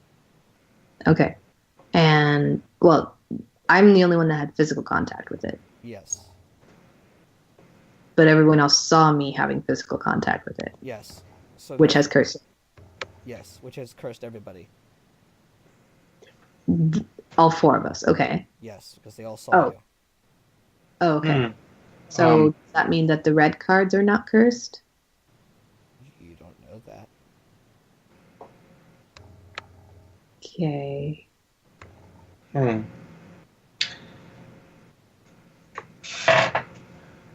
What do I have to can I roll a can I do a sneaky handoff to give Soraya the money to buy the scroll? I'm not sure. How big are your fucking gold coins? 500 gold coins. 500 gold coins, if they're the size of quarters, is probably the size of a burlap bag.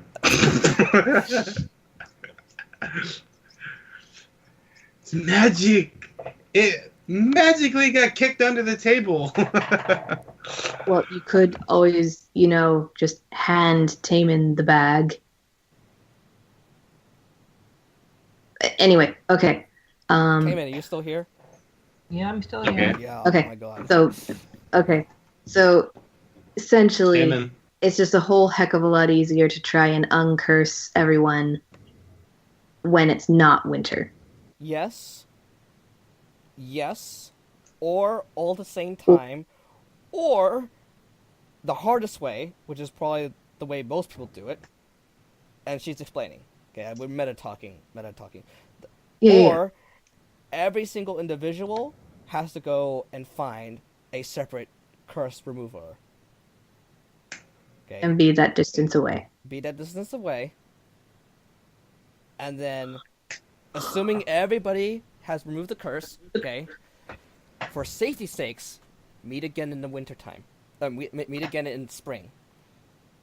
Because that way, everybody can confirm that everybody who's got the curse removed. Okay, then my next question to her would be, how does one know if a curse is removed?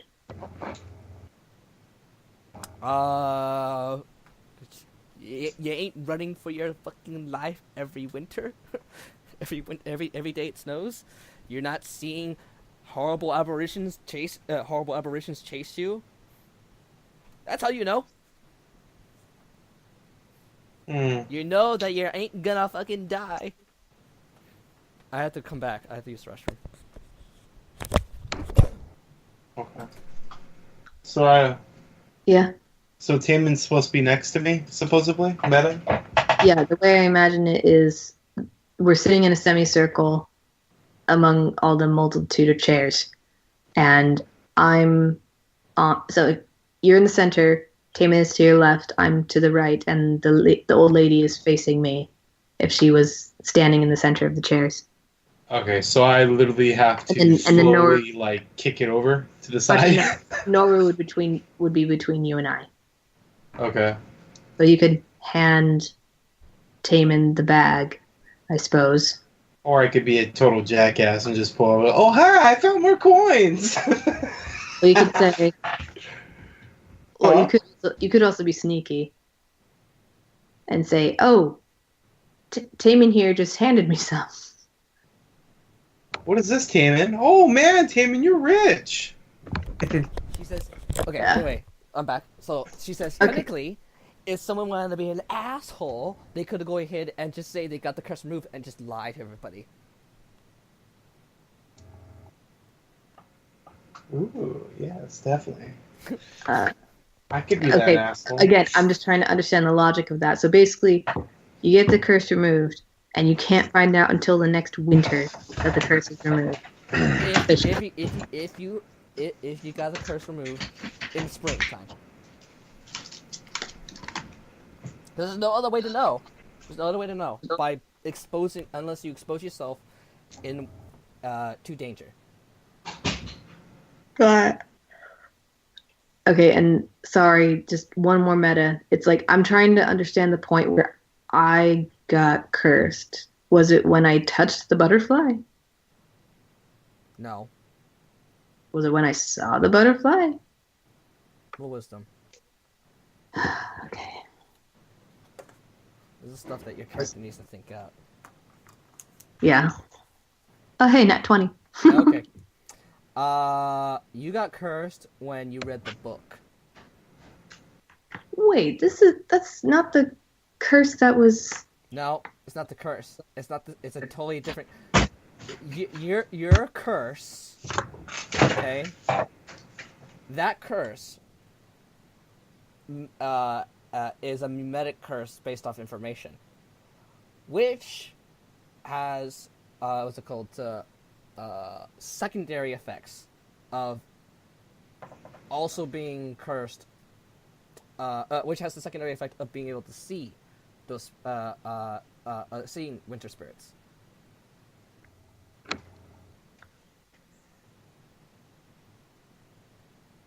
If you go ahead, if you go ahead and reveal those, if you come in contact with those winter spirits, you will be cursed with a second curse. Which I did. Which you did. So I now have 2 curses on me. You do have 2 curses. One is where I see the truth, so to say. And the second is that I'm haunted. Yes. Yes. Okay. All right. Interesting. So if you see a winter spirit, you gotta fucking book it. Don't fight them. Well, unless you want to curse everybody else around you. Or unless I want to level up. Or level up. That's a good way to put it too. Come on, we gotta go. No, I can feel it. I'm gonna get to the next level after this fight. Oh my god. Oh my god. Oh my god. Hey. All right. Well, I feel like I would have been asking her a lot of questions, so I feel like I have to allow some sort of time for Taemin or Valbar to do whatever they want in that time of me asking the questions. Valbar tries to sneakily kick a 500 gold bag over onto Taemin so he could buy the scroll. Taemin. Well, first off, roll stealth. Okay. That's dexterity, right? Yes.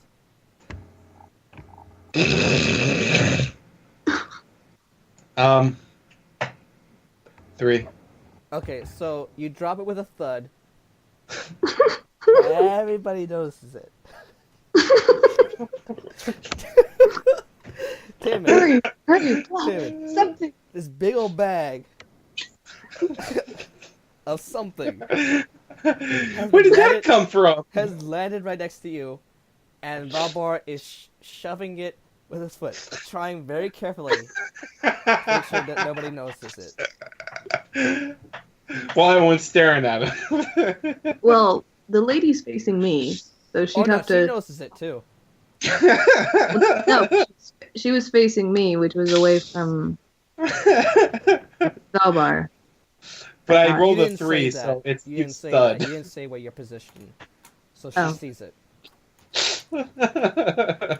So she sees the money land on the ground. No, she doesn't. It's not opened. But she sees the bag land on the ground and Valbar poking it with his foot, but she didn't see Huh? But- but she didn't see anything before the bag on the ground. Yes, Boom! that's correct. Clank, clank, clank, Okay, clank, clank, clank. All right. So Valbar. Everyone's looking at you now.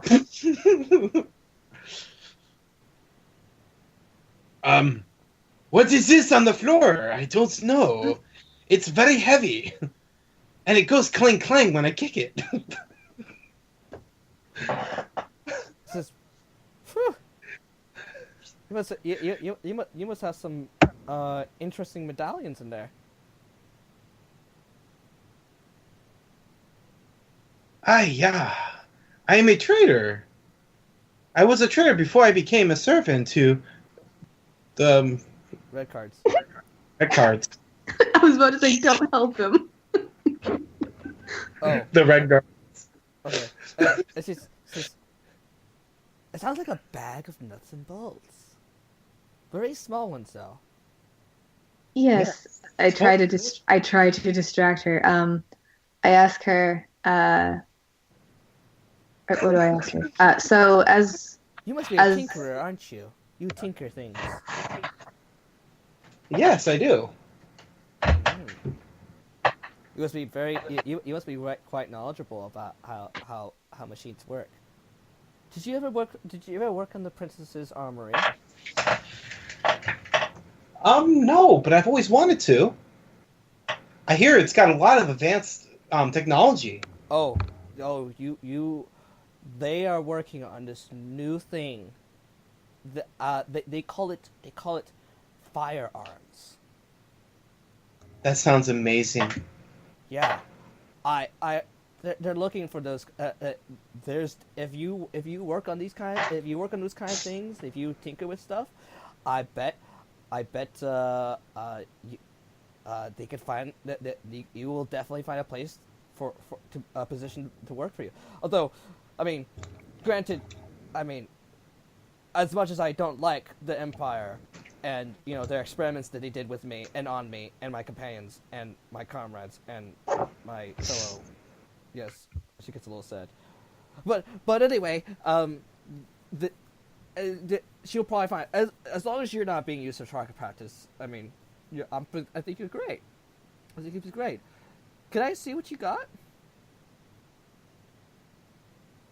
Meta.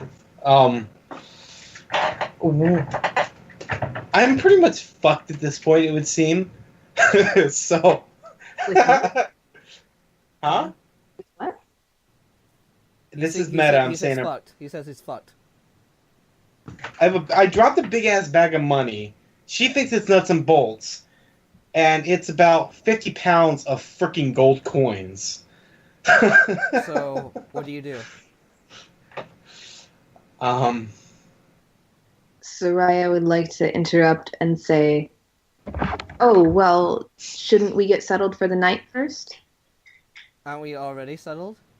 Oh, well, I do look around and I ask her, we are staying the night. I was curious where the other beds are. They're here.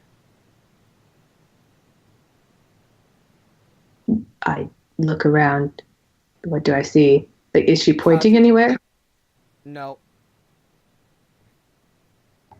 Talk about the couches and chairs and tables and Oh, you didn't say there were couches. You said there were like chairs and a bench and an yeah, outside she calls window. it her couch. It has a few mats on it.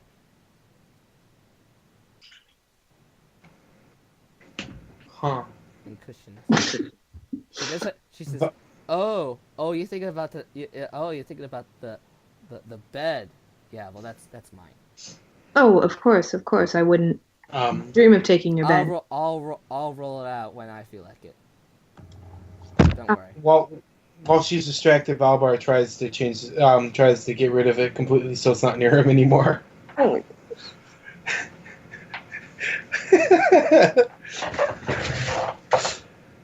What would I have to roll to get rid of that fucking thing? Quick. You can, What do you mean get rid of it? He's gonna throw out the window. Just throw the whole thing out the window. You have Taken sitting right above it. I'll throw him out the window too with it. No evidence! No evidence! No knowledge! So what do you do? Well, I could melt it into a gold bar, theoretically. But that would be kind of suspicious of me having magical flames come out of my fingertips to melt Really? gold. Okay. I'm not asking what you might do. I'm asking what do you do? Or do you choose to do nothing? Oh shit.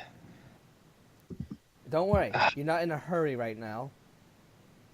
I, You just gotta make sure to do it before I go ahead and direct her attention back towards you. I quickly pull out my tinkerer's tools and make something really quick and hide it on top of the bag.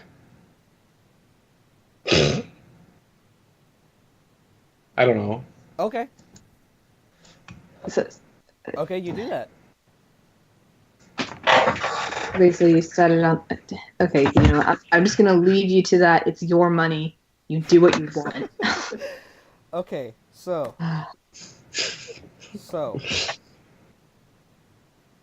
What do you guys do? Trying to figure out. All right, let's see. How much daylight is left outside? Oh, it's nighttime now. Okay. I'm assuming that the lady At this point, she's like, she says, well, since you all are cursed, I'm gonna go ahead and cover these windows now. She go ahead, she's got these curtains. I tried to assist. She's like, no, stay the fuck away. And Soraya sits down. She works on it. I look at Albar, and let's see. I look at Valbar and look at the bag of money. Valbar gives a half So smile she's working and on tries to hide it. She's working on all the windows. It's working on.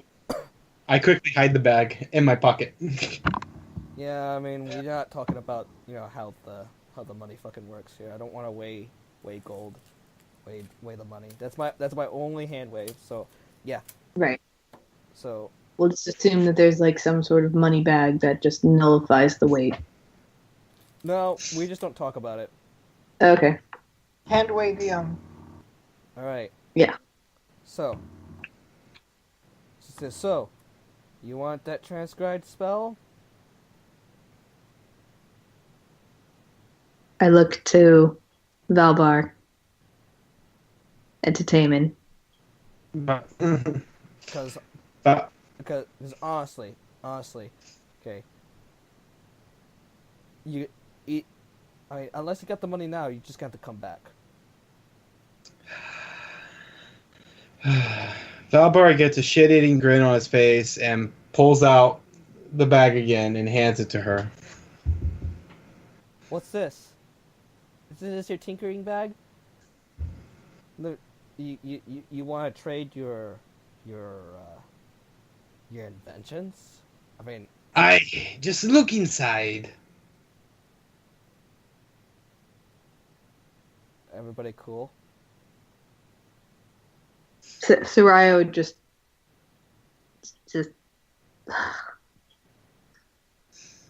As she opens it up, she's like, holy. And she's like, she just looks at her and is like, it's red card money.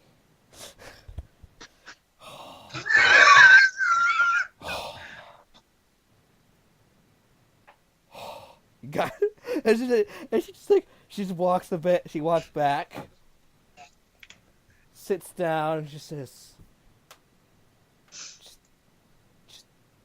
not even a bill, just straight up money. How much is in there? And she's like, she like, and she's like holding her hand to her head, and she's sitting in her chair, her creaky chair.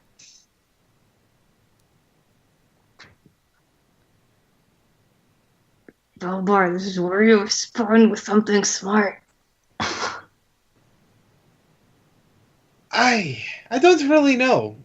Lady Redcard gave it to me as payment in case we needed to buy any provisions on our trip. I don't know how much is in there, though.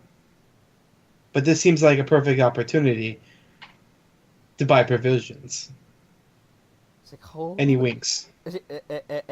And she's like staring off at the corner of the room, kind of in a daze. She's like, holy fucking... Like, like Empress shit like outright, just bag fucking gold. We're gonna come back, and she's gonna have. Yeah, we're gonna come back and she's gonna have a mansion. No, she's gonna have a shrubbery with 2 levels and a little creek and a white and Okay. and a solid gold chair. yes. I could buy a swamp. Oh No. my god. You could have all the frogs you want.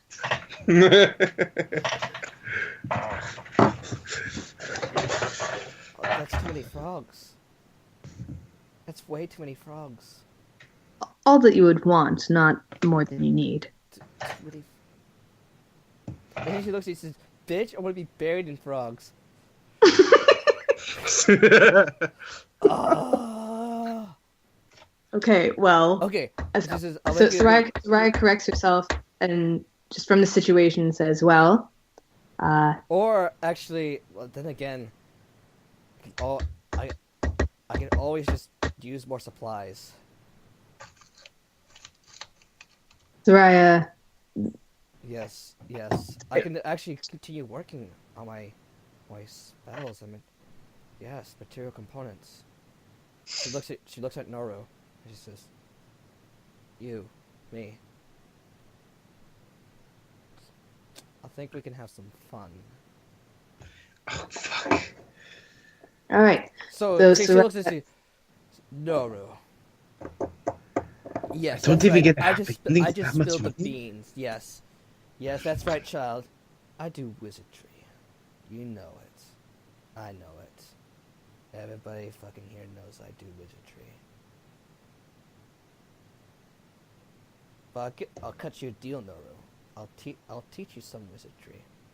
If you keep your damn mouth shut, I'll hit you with my spoon. She picks up her spoon. I'll hit you with it. Don't make me hit you with my spoon. Noru nods. We'll have some fun this winter. Yeah, you got a deal.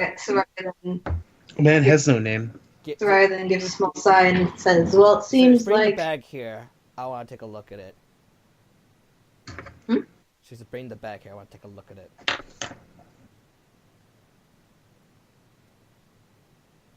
I look at Valbar expectantly. She's, Oh, I thought I didn't have the bag anymore. I thought I gave it to her. the fuck? You can't carry that. I picked the bag up and bring it to her, grunting as I'm carrying it, as it weighs a lot. Alright. You hand her the bag, you put, she says, put it on her lap. She says, oh, yeah. I think I hear the bones cracking. She's looking through the coins with her fingers. These are the bony fingers. And like a spider, she's like her hands are like spiders, just touching all over it. She's like feeling away, tapping the gold coins. She gets a gold coin. She bites it and she bends it with her teeth and like, oh yeah, that's the stuff. She's counting. In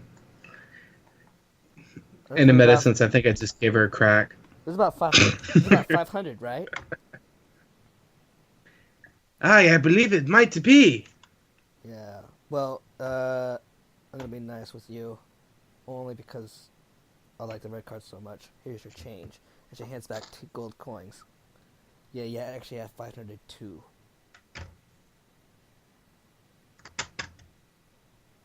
I know she just basically did this with the same amount of time if I just told you guys. Yeah. Are you going to be rolling to see how much money was actually in that bag? Oh, me? No, Valbar actually gave her that money. Okay, so she technically just got 498.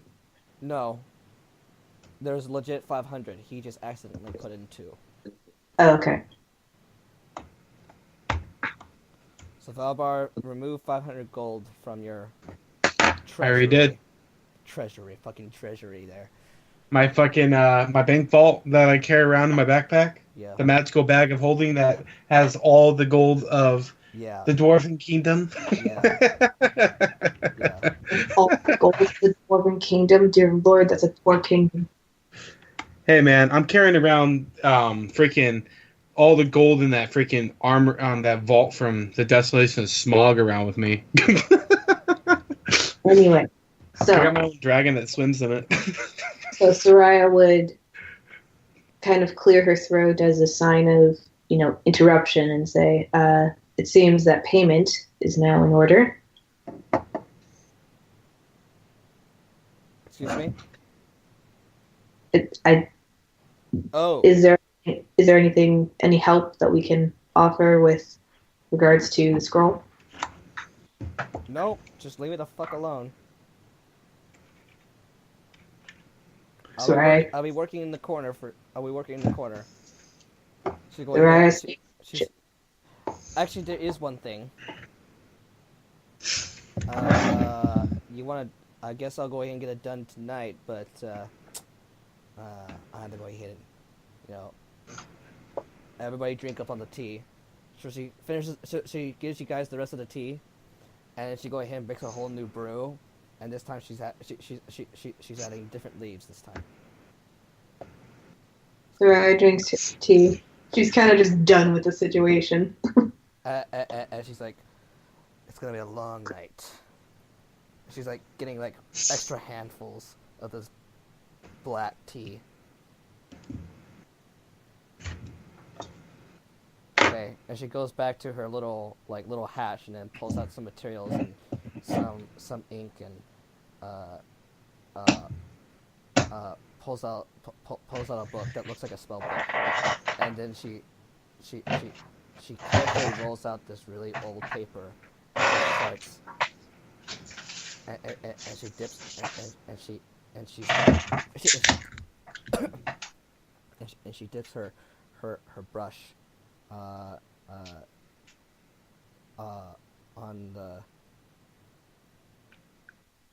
this ink pad. I know it's kind of weird. It's just got this tiny little stone on this ink stone. Tiny. It's really, really small. It says this just might be enough.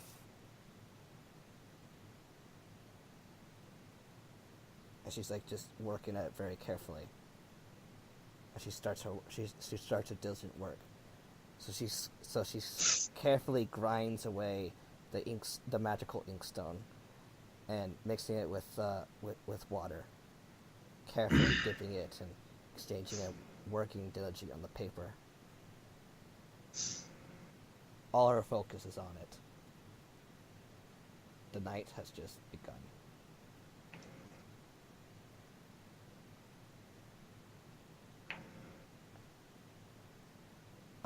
Anything you guys want to do?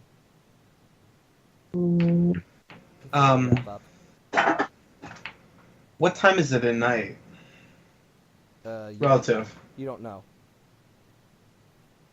Okay. Let's say 8 or 9. Is there any merchants in this village that might be open if I pass a check or something? Yeah. Knowing the time? Yeah. What kind of check could I roll for?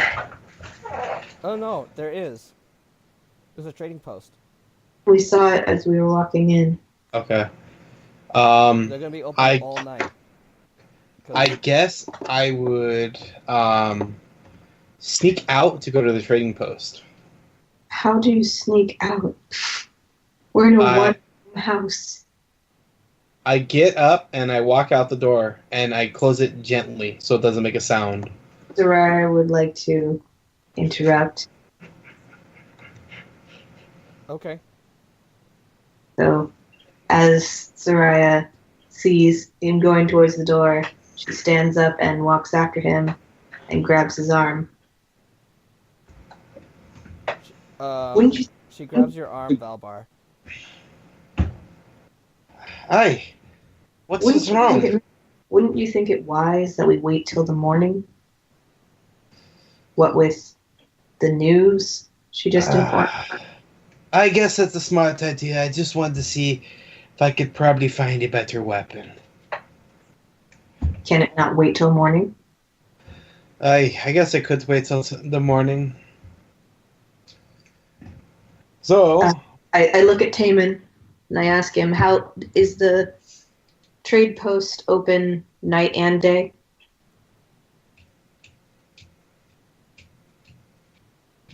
So, Joseph, you would be the one to answer. Taman. I think he's asleep. Taman. Yeah, I think he's asleep. So, Joseph. Okay. Joseph. Yes. I'm Night pretty- and day. Okay. So, he answers, and Oh, I yes, say- sorry. I say, proof enough. We'll wait till morning. And I go back to sit down. If you decide to go, Yeah. No, Valbar goes and sits back down and reaches in his backpack for his last bottle of mead and starts drinking it. Soraya would like to look among the books that she has. Are there any of interest? Oh! Are you okay? Okay. No! I just dropped my fucking big ass fucking drill on my nuts. Ooh, I was just about to say nuts. Oh. Balbar's about to become an opera singer in like 6 seconds. Fuck. I'm gonna mute my mic. Okay. So yes, Soraya wouldn't be taking any of the books off the shelf, but more looking at the titles to see what they are, or if they're any of interest. Hold on.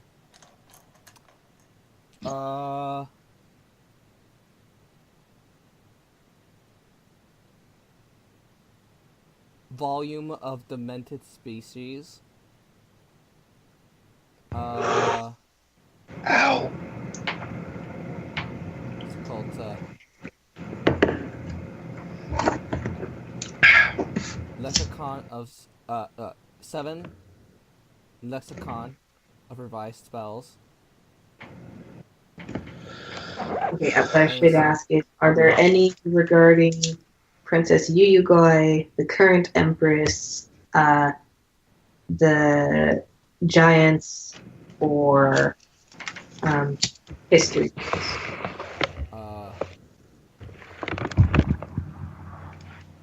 Or anything about clans? Or are they all just magic? Hold on. I'm thinking. I have to think carefully about this, what she would have. Let's see.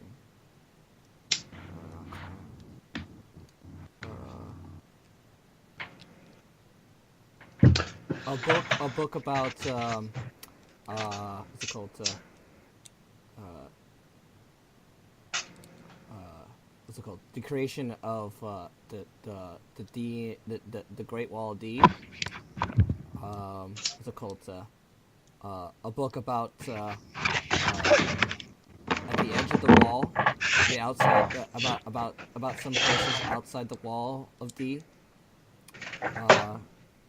She has a. Oh, that's great.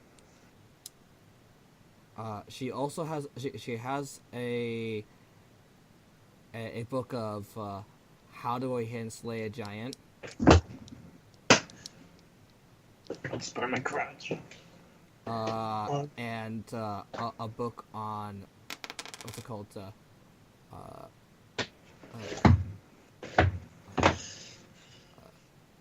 Inventive. What's it called? It's like a sketchbook of Dean. Of Dean invention ideas. All right. Soraya would like to. Oh yeah. How are these books placed? Are they neatly on a shelf? Are they just stacked? They're well organized. Got it.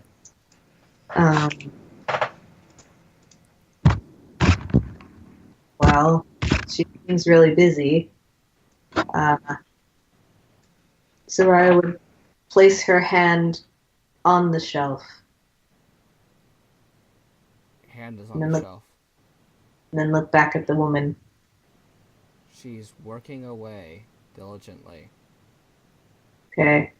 Soraya would like to try and carefully, very gently, take away the book about giants. How to say it. Alright. So, you got the book. Soraya has every intention to read that book, or at least skim through it. Alright. Skimming through it, you read about how fucking awful giants are, how ugly they are. Okay, and they're Well, it's big. about killing giants. About so. about big. You know that there are mentions of particular vile parts such as the Achilles heel, easy target, easy places to target. You know, like the heel. Having elevation to match their height. Lots of mobility. If you can go ahead and move from one height location to another, there is mentioning of particular tactics involving traps, but just larger. Explosives. Explosive spells. How group tactics can involve what's it called? Combining blood to go ahead and make a more powerful spell.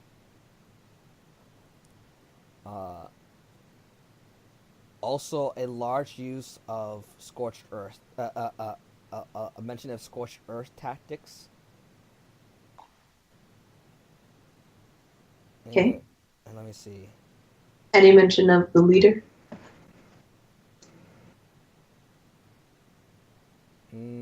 Leader. What's his name? I have his name here. No. Just mention just mostly about general strategies of how to kill giants and some tactics that were used. There were also mentions of experimental tactics, using Ibuki, that's Ibuki. Huh? Ibuki. Yes. No, there are there were some mentions of experimental technology, using a complex pulley system to ambush from high trees. Oh my gosh. All right. Taking small notes in her journal, Soraya would then place the book exactly where she got it.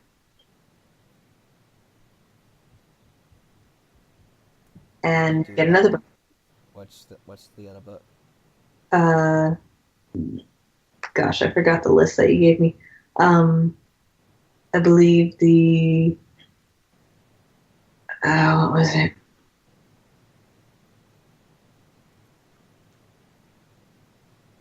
Oh, the wall. The building of the wall and outside the wall. Okay, So quickly. no, yeah, there's the wall. There's the ones about experimental sketches. Basically spells. What's it called? Life outside the wall. Landmarks. Famous. Oh yeah, there's also famous landmarks. Oh, I would definitely want that one. So you know you don't have to meta it. I'll give you some landmarks later. Yeah. So basically the two about the wall, the two about the wall, the one about giants, the one about famous landmarks. I believe those were the four. Which no, you didn't mention the landmarks before. Yeah. I feel like there was one more. Mention sketches, like experiment sketches. Okay. Sure. She would want to look at those 5 and take notes Okay. just So throughout the night because she so needs less sleep. about the wall. And she'd take one. She'd take one book at a time. Okay. So about the wall. Okay. You don't have to give me this info if you're trying to wrap I it can together. I can give you info. I'll give you info. Hey, Meta. Just not the landmark. Okay. Yeah. Who Okay. has the book that Valbar bought originally? Who's holding it? Like, who has it? You are. Oh, okay. I handed it to you. Okay. You think Valbar would find any interest in reading that? We'll talk. Because About, that's the only book he has. we'll talk about that later. Okay. Can you read it? He can't. Good read it. point. I can look at the pretty pictures. There's Yeah. a lot of pictures in there. We'll talk about that later. Okay. Okay. Okay. So, outside the wall, basically, it kind of describes, like, oh, how glorious it is to go ahead and live by a beach and stuff, and some of the unrestricted, unrestricted lifestyles it could be when you're outside the wall, and how there's abundance of trade and stuff. The book is fairly old, very old, but it just talks about like it's like a vacation spot. It's some vacation places Got it. outside the wall. Okay.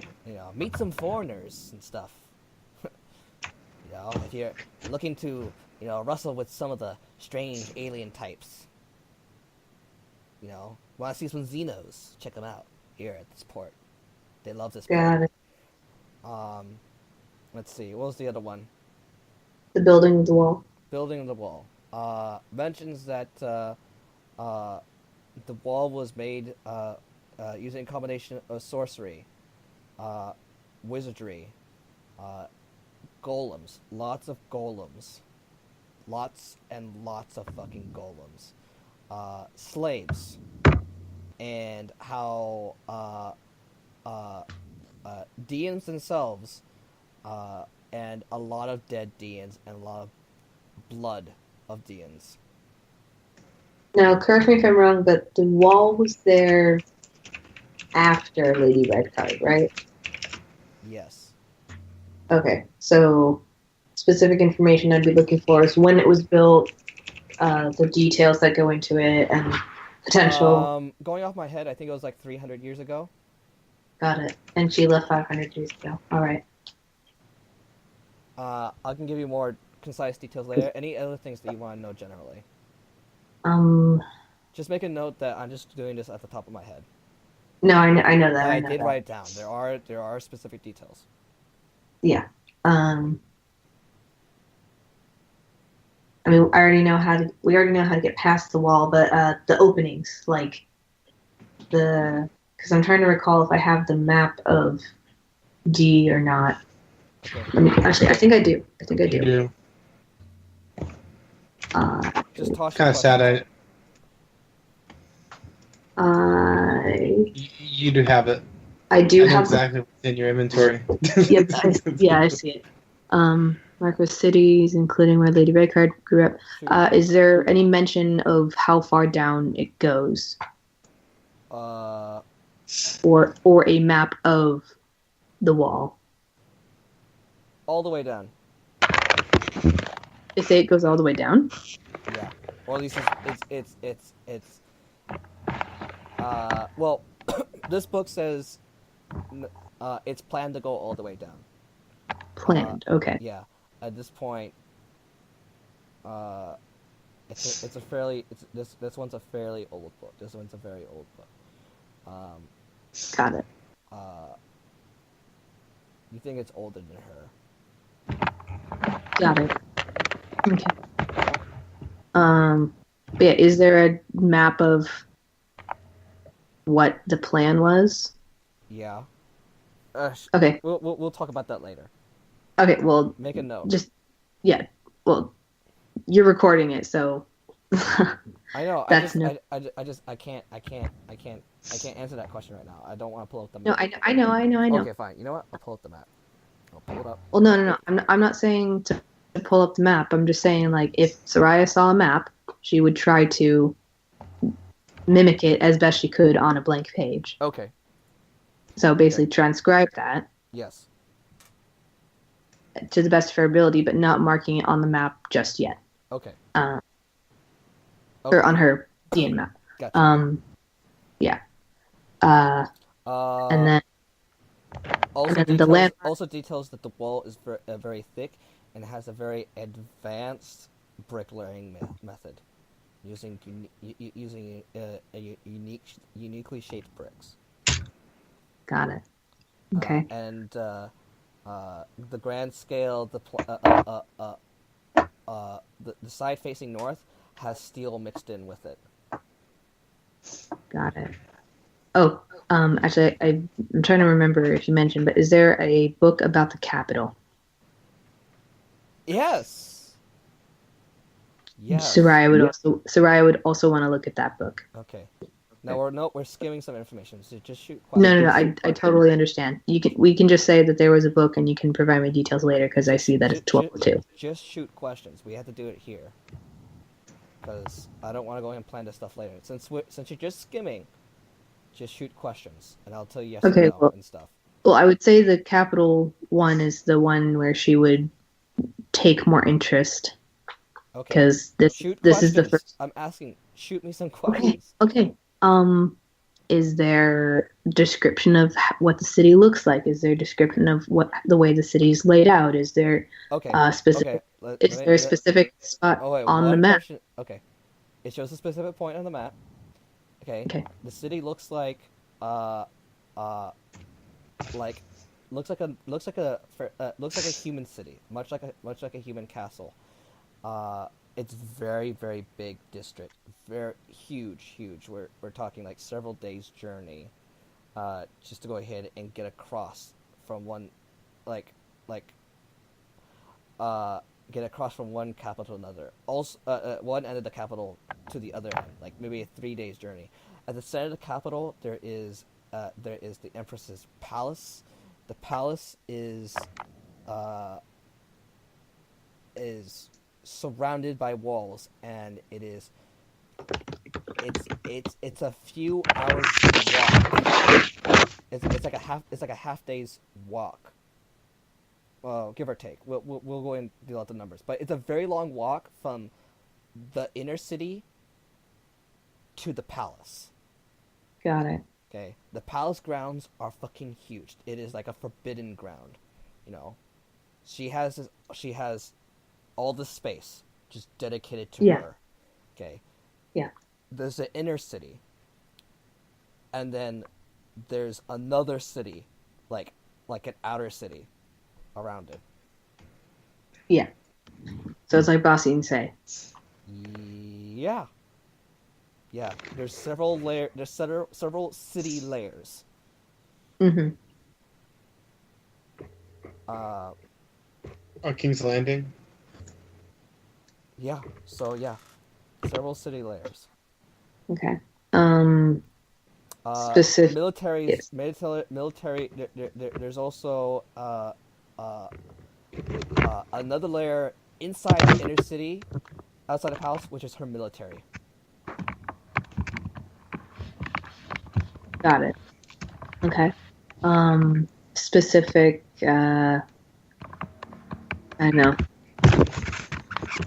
All right. Clothing. I'm just going to rattle off random stuff. Specific clothing style. Specific. Elegant. Okay. Elegant. All right. If you're not dressed like that, then you're not going to fit in and stick out like a sore thumb. Is the class system really strict? Like, do they not allow certain people? Is there like are you only allowed entrance in certain areas of the city if you're allowed? What's the situation? Like free roam so long as you're not in the house. Restriction past. It starts getting restricted in the inner city.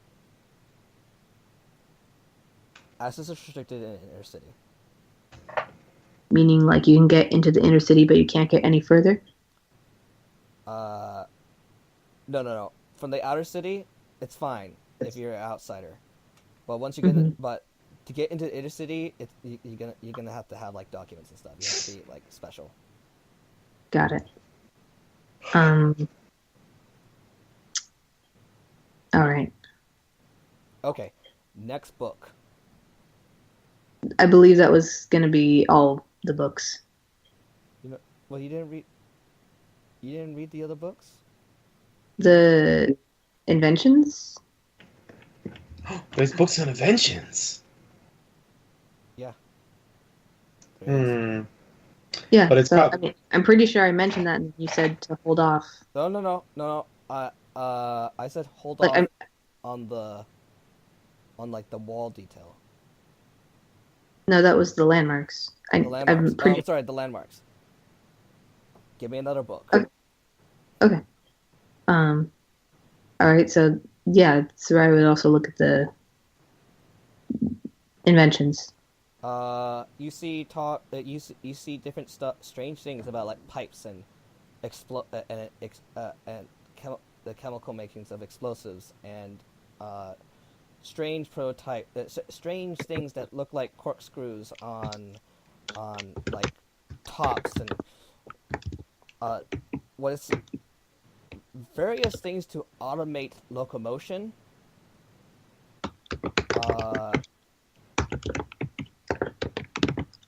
Various weapons often using various weapons often expressing the use of explosives. Mhm. So like ranging from like firecracker size explosives to like rocket explosives to just plain simple like just simply bombs and the effects of those things. Mhm. Let me see. Some drawings of firearms. By the way, you actually recognize one of these staffs. You actually recognize some of the stuff. You actually recognize one thing in there. How do I recognize it?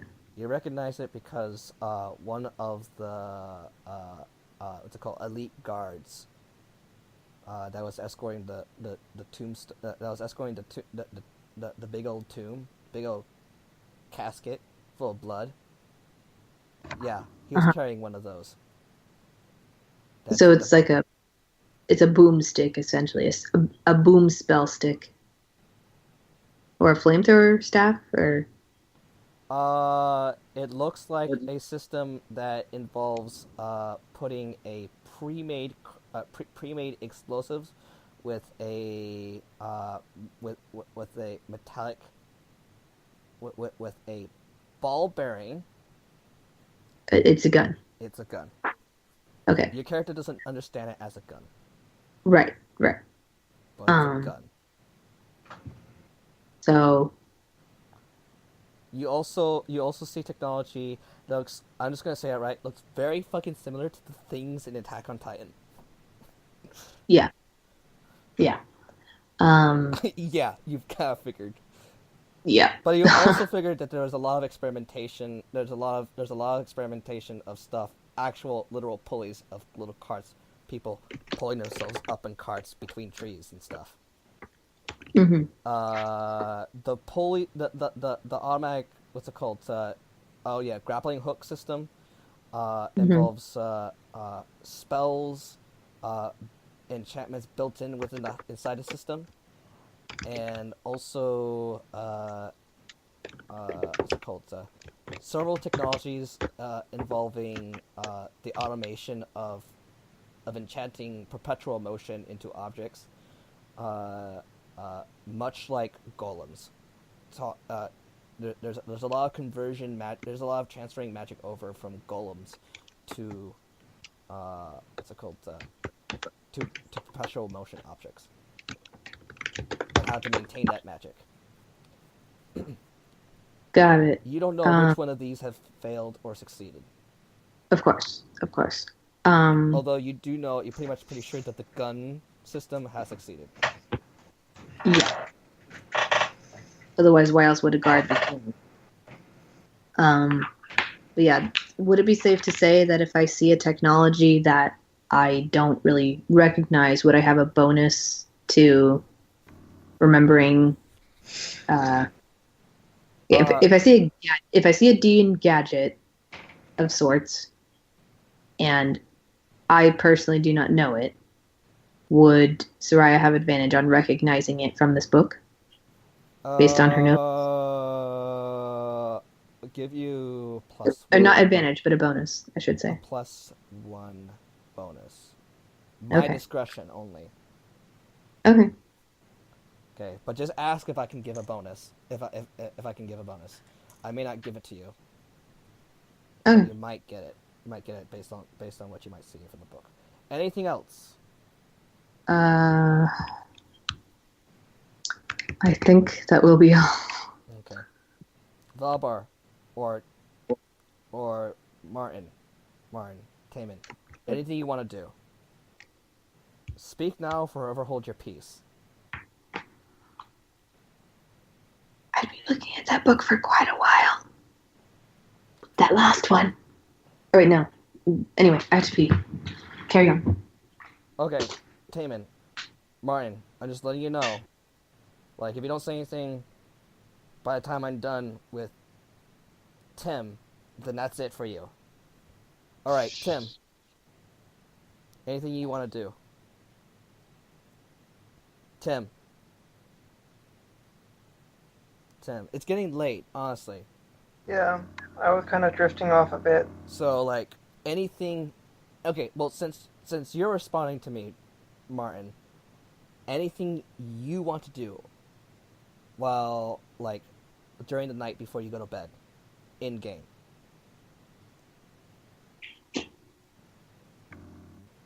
Speak now, forever hold your peace.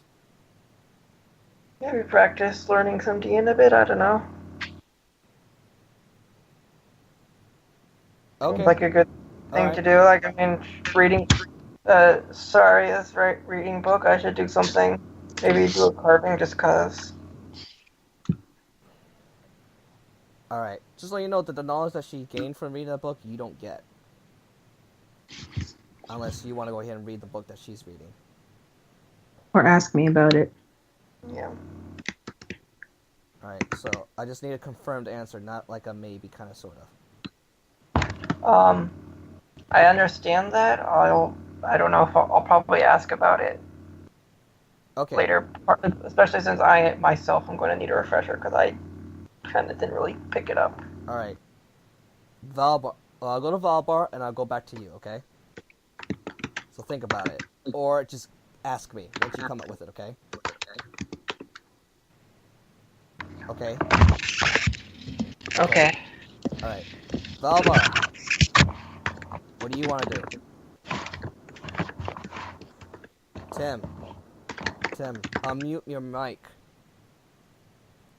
Your balls, you busting your balls has not caused you to pass out.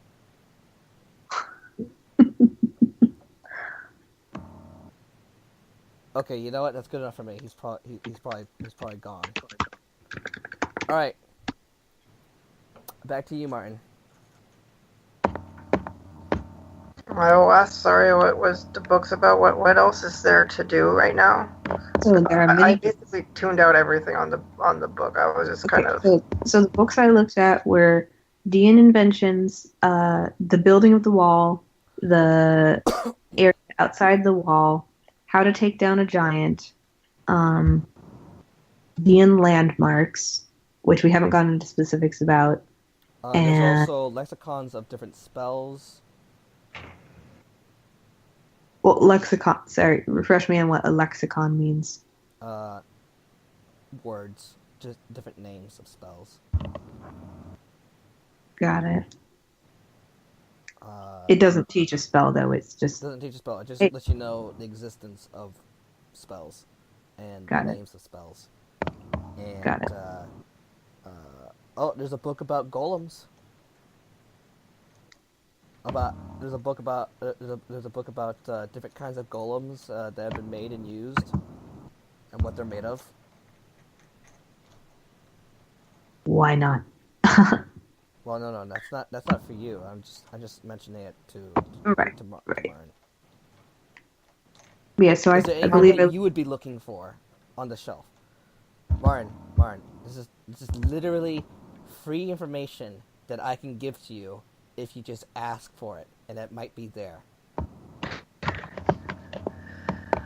Um, anything that I would be looking for. Anything about dragons? I remember the giant guy mentioned something about dragons. No, there are no dragons. Nothing mentioning dragons there. Ooh. Would there be? Are you speaking for Taman? No. No, Rachel, you're done reading books. Okay. Would there be anything on? Could I give Martin a hint then? Yeah. Okay, Mark. I'm gonna treat this as the wish system. You got 3 wishes. Don't worry. Don't stress about it. Okay? Because it's just free shit. Okay? And we're running out of time anyway. Yeah. Is there anything You can on? ask a friend. You can ask a friend. I'll give You you have that. one life. You have a lifeline. You can ask a friend, or you can ask. Rachel. You can ask a friend, ask a DM, or get a vote. Rachel, what was your suggestion? The creation of D. That would be as close as you can get about dragons, is my guess, or anything about the war between D and the giants. Yeah, those subjects, and also if they have anything on, like, the source of their powers or anything like that. Okay. All right. So, now you're skimming through. Okay. You're not reading. Okay, because it's gonna take a lot of time to read. So, as for the war between the giants and the Deans, okay, the Deans were already in the mid combat with the necromancers. There's actually quite a bit of pictures in there and stuff, hand drawn images. There's a lot of that back then, a lot of drawings. When people write books, because people love pictures and art, and it also saves the time between just writing and stuff. Anyway, so what's it called? The giants had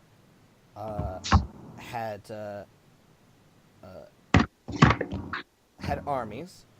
Of course, they did have armies. There was a combination between just letting them loose and actually have leaders. So there are leaders that had magic with them. And they almost all came from the north. They ate people. Typically, what was it called? The main force was driven. There was a big concerted. There was a big, real invasion. For maybe about 20 years or so, but the leaders were quickly driven out. But they just left. They just left their comrades behind. Only the leaders left. Just kind of just let everybody just kind of just do their own thing. The leaders of the giants. The leaders of the giants. So, what's the word? There isn't too much information about the leaders, but overall, a lot of the initial invasion, they were armored. They were said to be armored giants, giants that were definitely like in there to fight and kill, definite fighters. But shortly after, like, the rise of Princess Isamima, and her like gradual reunion of the people, the giants were just quickly the leaders were quickly like driven out because they were what's it called, specifically targeted. And the Deans were particularly effective on getting them and assassinating them. So when the giants left, they just kind of just chucked in like big armies of just hill giants and stuff, and just let them have at it. It is unsure whether or not there were some generals that just could not leave, and they were just stuck and they stayed. One of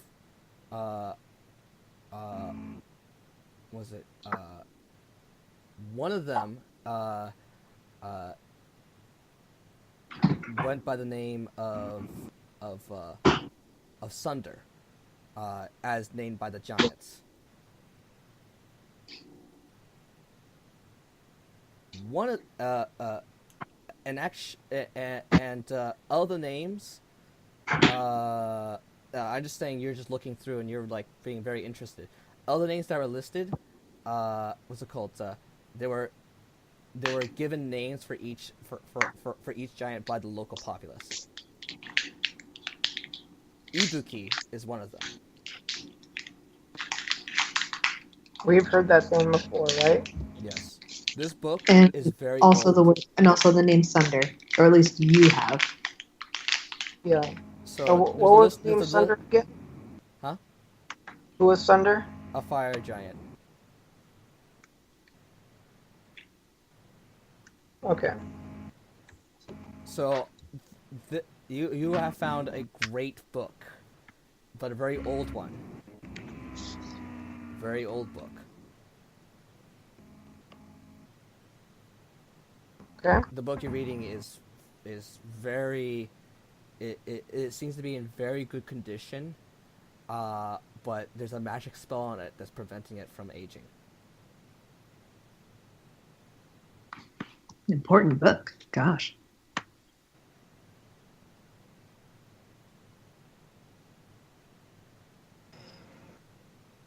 Okay. Okay, as for the source of the Dian's power, their blood. The blood has always been a very important source of Dian power, and it just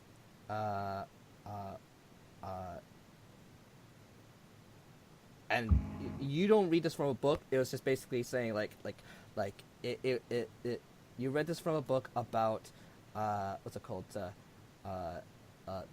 what's it called, pride in being a Dian. It's like this is our strength, the blood that courses through us. It is our power. It is our strength. It's a propaganda kind of book. Yeah.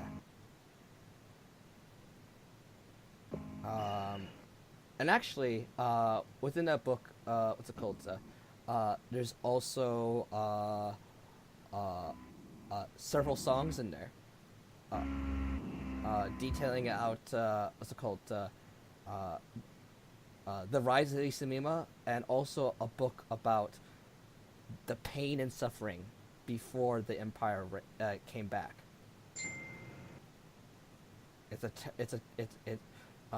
As you can you can't quite understand the poetry behind it, but it's like a combination of fighting through a lot of adversity, hope and despair, but it's like there is hope, but it's like it's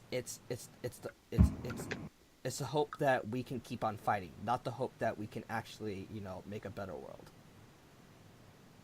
It's a dark song.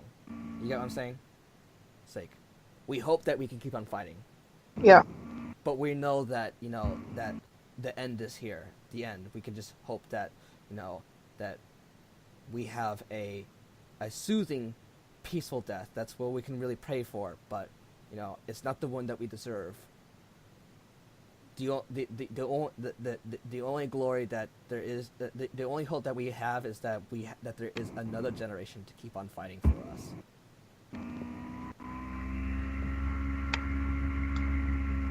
And it's like condemning them to the same fate that the next generation, their hope isn't actually a better future, but a future where they also have a generation that will fight for them, and then so on and so forth.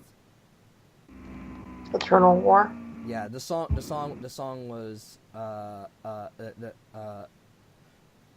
what's it called? The song was about like an eternal war and something like that. Where people are born into a world where they fight their ancestors and fight giants and fight heresy, and then die, and then and then continue the cycle. So, Dians were, as you can read, were in this fight for the long haul. They didn't see any hope.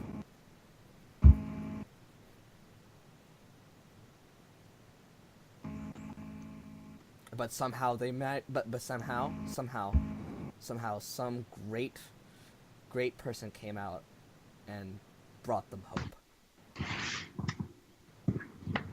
So yeah, that's what you get. That's what you get. And he wouldn't recognize the name Isamima, would he?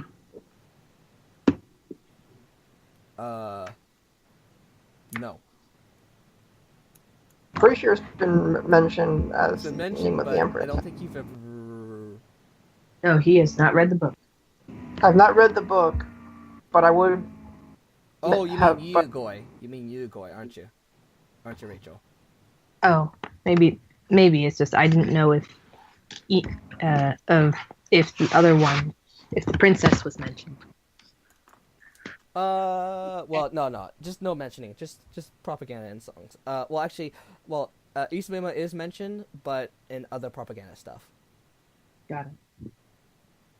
Okay. All right. So you're done, Martin. All right. So, Tim. I probably also would want to read some of the books that. Sorry, I read. Which one? So I don't remember the other ones she mentioned, but I remember she mentioned one on fighting giants that I might want. That sounded something I might be interested in. We'll just put a note that you know that if you take this book, you read it completely. Next time you level up, you can go ahead and choose your what's that, favored target, favorite foe. What was it? Yeah. Yeah, you can. By reading the book, you can set a favorite foe to giants. Pretty sure I already have them as one of my favorite foes. Oh. Just because I know enough about them. Oh, well then no. And then all this stuff is basically familiar.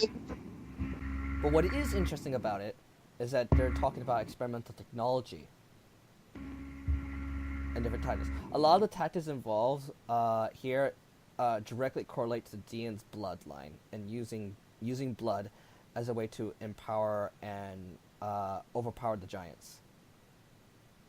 Mostly by sacrifice or cutting themselves or bloodletting, and amplifying their power that way. Okay. Everything else you're very familiar with, but everything that's different, it has to do with experimental technology, and then group tactics involving DM blood magic. Okay. Cool. Okay, Valbar.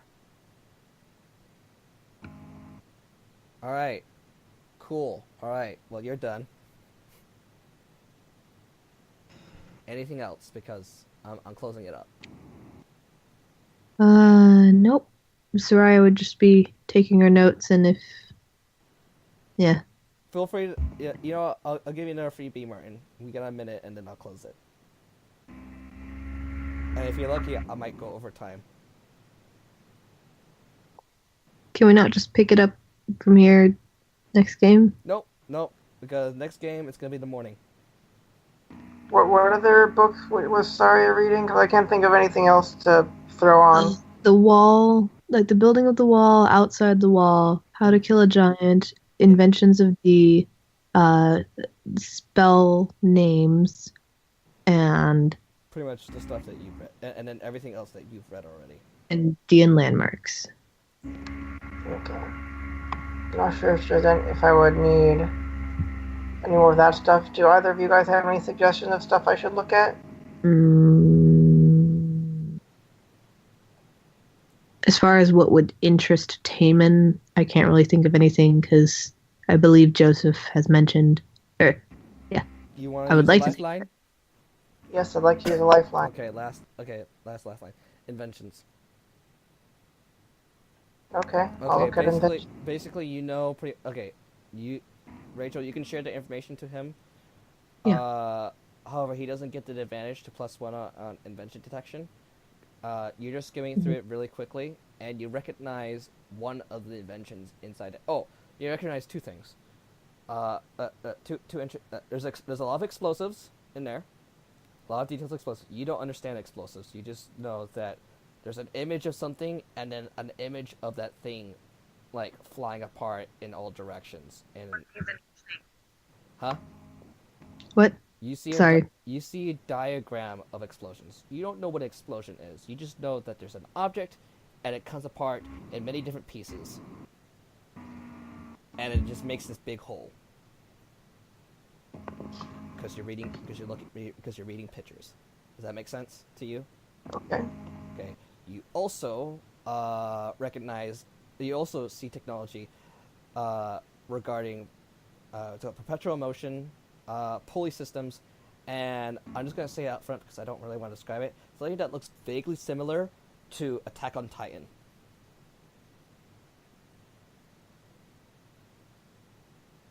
Okay, I was hoping for a laugh or something. All right. And the last thing is that you distinctly recognize an item in there. You actually recognize this item.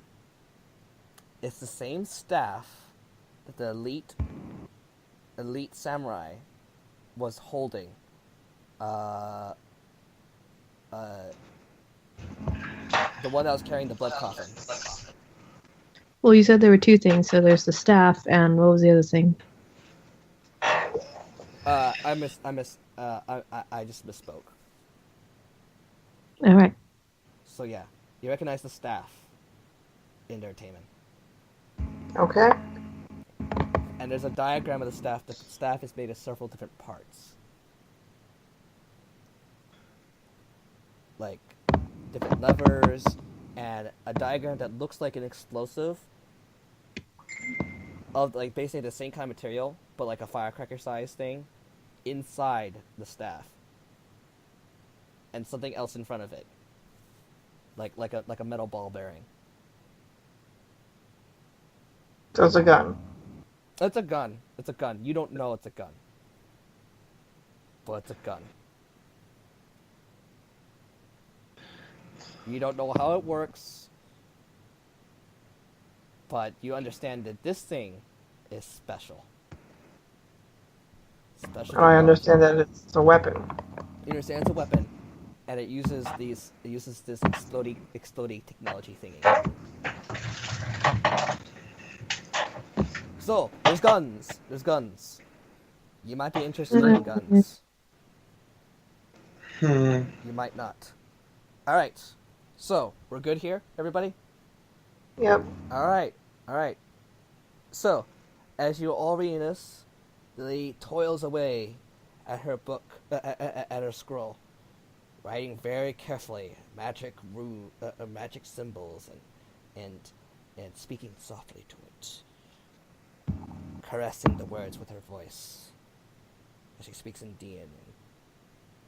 And the night passes, and you guys learn a whole shit ton of stuff by reading things by reading her stuff on her shelf without her permission. But she doesn't notice because she's focusing way too hard. Yeah. And all she ever asks for is for you guys to go in and fucking get her away while she works on this. Followed her rules. We followed her rules. All right. GG. Good night. Night. No.